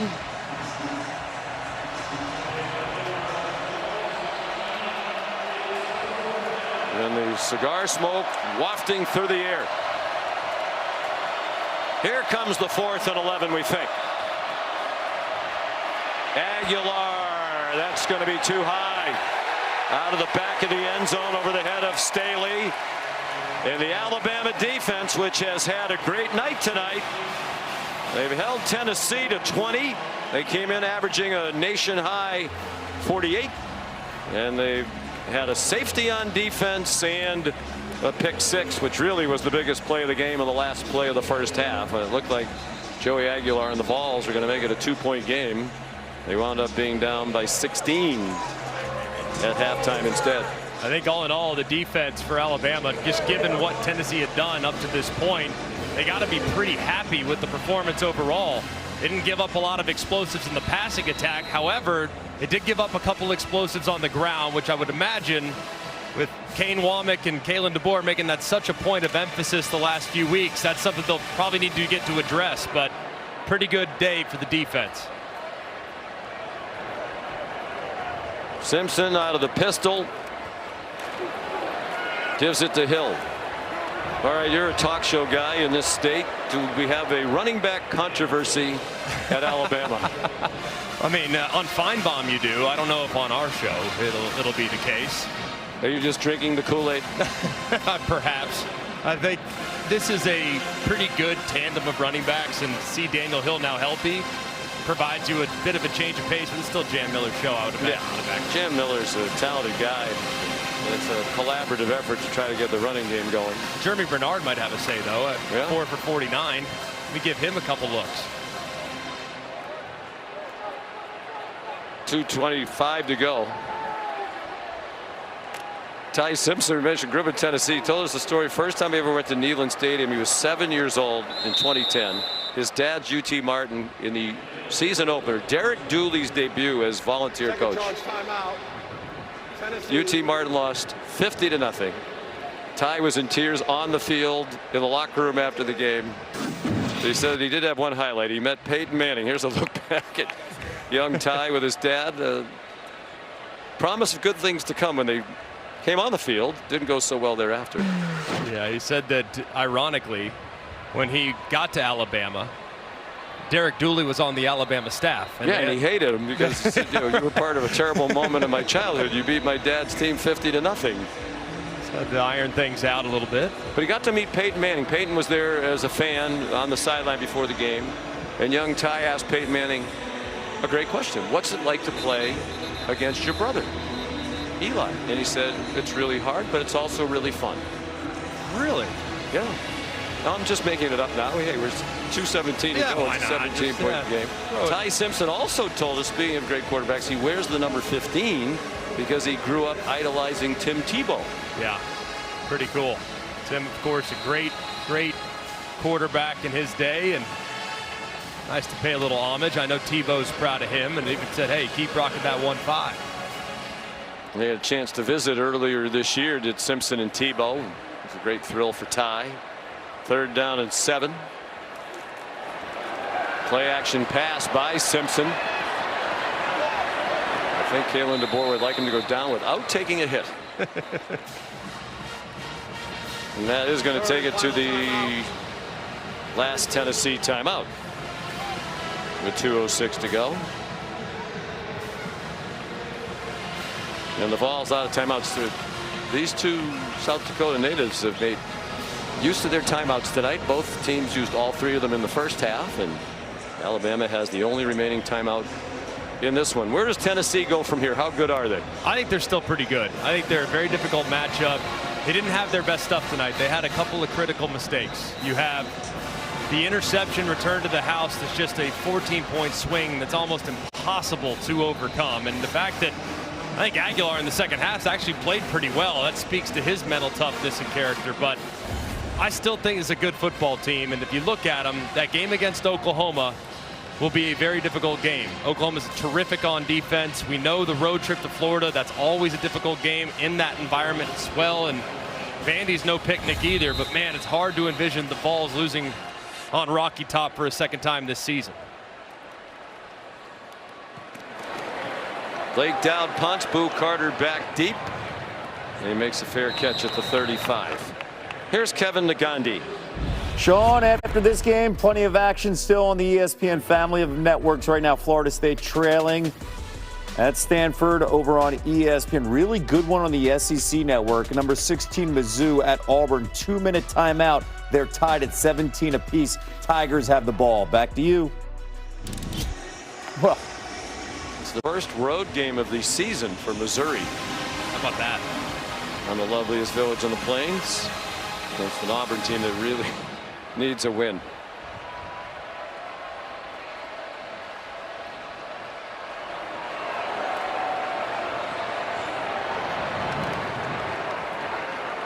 Aguilar on target for about a 9-yard completion to Brame.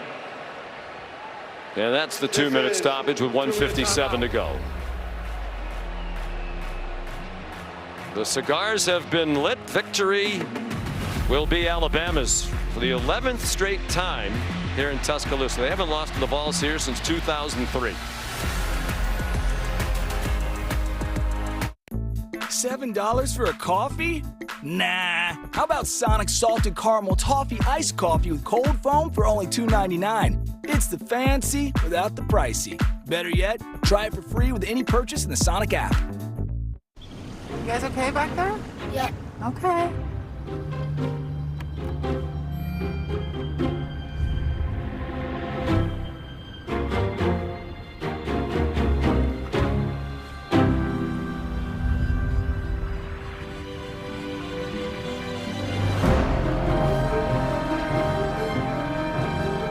Hands-free highway driving for a hands-on life.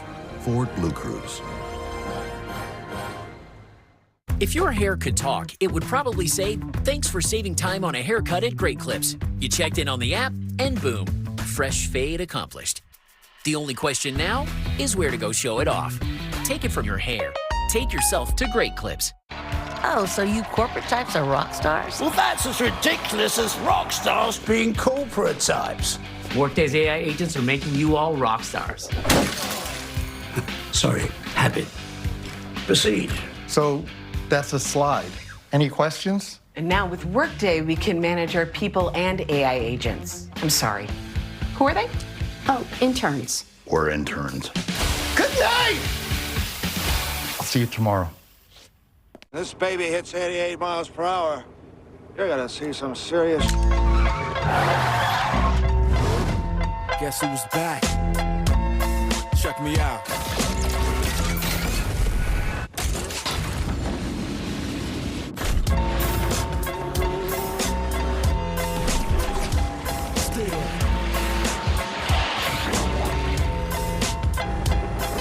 The best tires in the world have Goodyear written all over them. Still the beats bang, still doing my thing. Since I left, ain't too much change.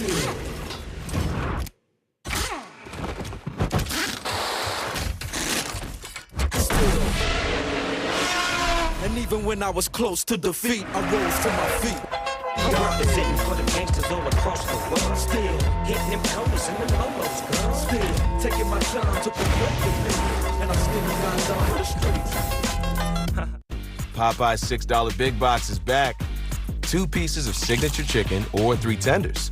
2 sides and a biscuit. 1 very happy customer. This week only, get a Popeye's signature sauce free with any order. Love that chicken from Popeye's. I'm the Modelo Recruiter, and I reward full-time fans. Check out this recruit. The conductor can single-handedly hype up the crowd. This full-time fan deserves a Modelo.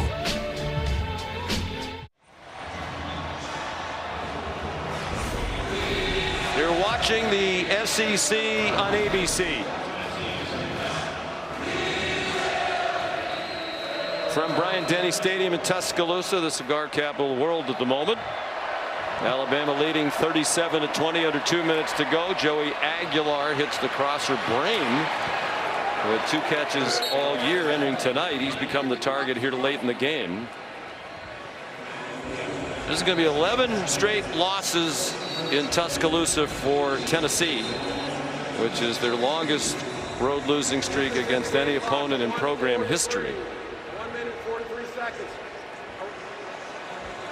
I don't think we need to get too nitpicky about the clock at this juncture.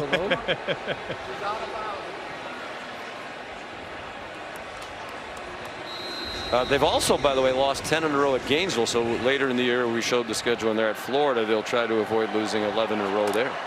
Last time Tennessee won here in 2003 is a wild 5 overtime game. Casey Clausen was the quarterback. Justin Jefferson shoves Peyton Lewis out of bounds.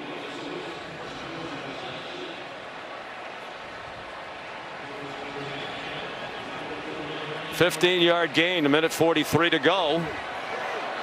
Poised to score again. That has the attention of many. Aguilar with a flag down, several flags down. Pass fluttered incomplete. Holding defense number 10.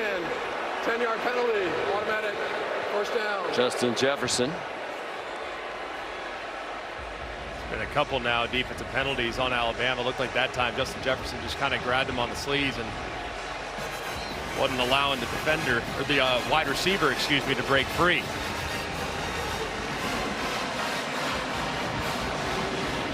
Kane Wanick has to be pleased with the defensive performance. Son of a coach, his dad Dave's a long-time college football defensive coach. Still comes around quite a bit. Great resource for his son. Oh boy, Jamal Jackson flagged down as he picked up Brazel and placed him down. This is one where you're going to look back at the end of the year. Pass interference, defense number 1. Dawson plays an automatic first down. And Ball be placed at the 2-yard line. And people look at Alabama's defensive numbers and their defensive rankings. They've given up now 400+ yards to Tennessee, but what percentage of those have been kind of in garbage time, frankly, these last couple drives? And here's Dave Womack on the left. Long-time defensive coach, defensive coordinator at the end of his career at Ole Miss. Very proud of his son. Nice play, Mekhi Hill-Green.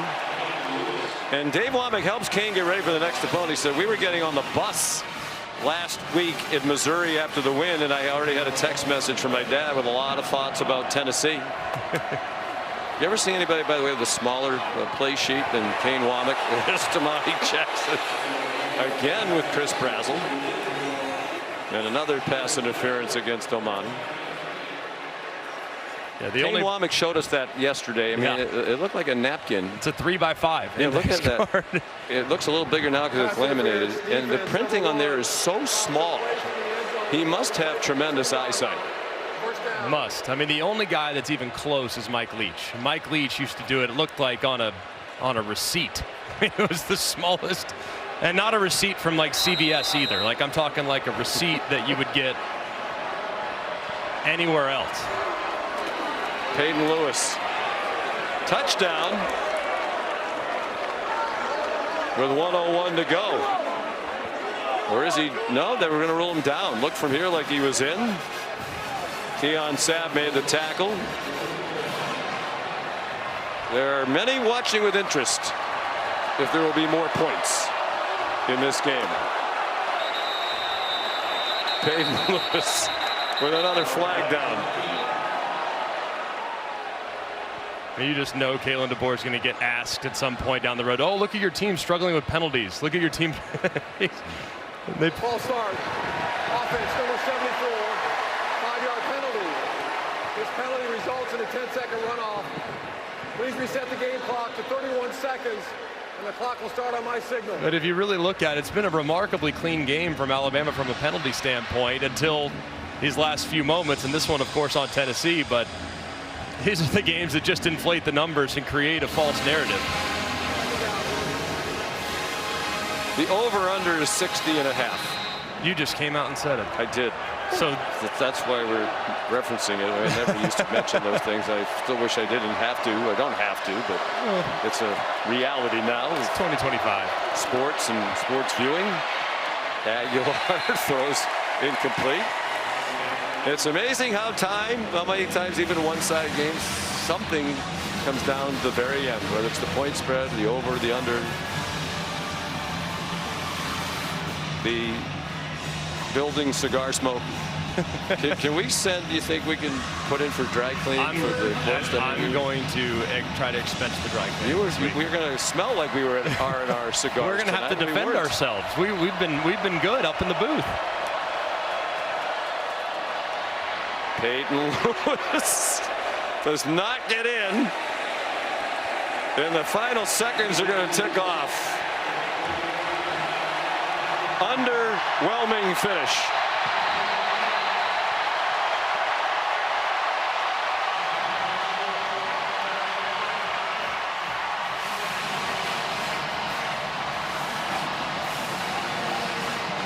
And Alabama has won for the 17th time in the last 19 meetings with Tennessee.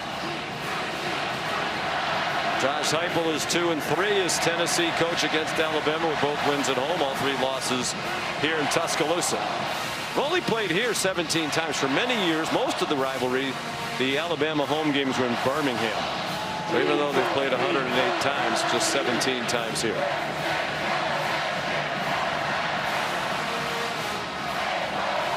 I don't think these folks would have seen this coming after the opening defeat at Florida State. Very impressive turnaround and a very good-looking football team right now. Tremendous turnaround. And I think what's most impressive is the response immediately and then the subtle improvements that we've seen over the last 6 weeks. It's really been impressive.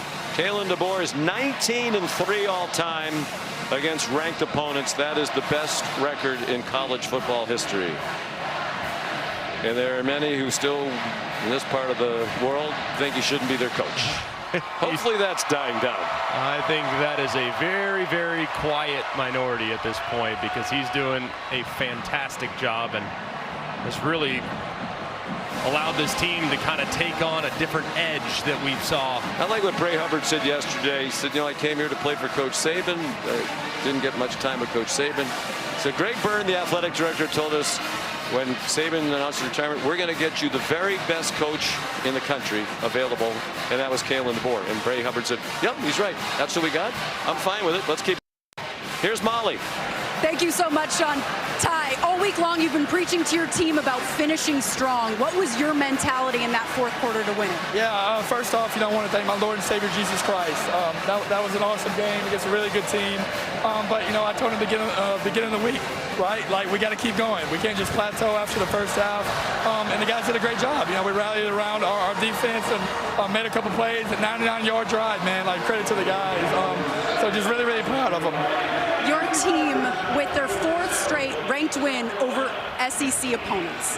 What does that say about this group? Yeah, any win in the SEC is hard. You know what I mean? But it means a lot about this team. We're resilient. We're tough. I'm really, really proud of the guys. But I'm going to enjoy this one. This one meant a lot to me. So. Yeah, I bet it did. You're from Martin, Tennessee. Your dad finally able to be here for a win. How much more satisfying does that make this one? It makes it very, very sweet. Means a lot to my family.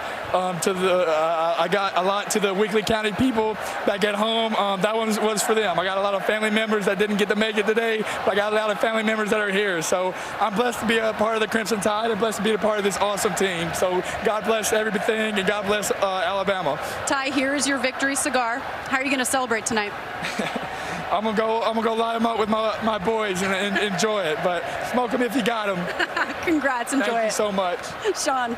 Great day for the Simpson family. Dad, Jason's UT Martin team won at Gardner Webb. Dad made it for the entire game, and Ty Simpson impressive again, right there at the top of the list of Heisman contenders. Reagan Starner ready to. Those cigars are a lot nicer now in the NIL Yeah, when era. you played, they weren't anywhere near as nice. Total team effort. The defense did its part tonight. They scored 9 points. For Molly McGrath, Greg McElroy, our great crew led by Brian Ryder and Jeff Evers. Sean McDonough saying goodnight from Tuscaloosa. Alabama lights the victory cigars 37-20 over Tennessee. Thank you for watching this presentation of the Southeastern Conference on ABC. It's our first Halloween together. I'm not eating candy at a Crimson. Right, why have fun? Detective Karadek might not believe in ghosts, but our victim thought his house was haunted. Morgan, I think you're going to want to see this. We're on the move. This wing is just for family, and I'd hate to see security have to escort you out.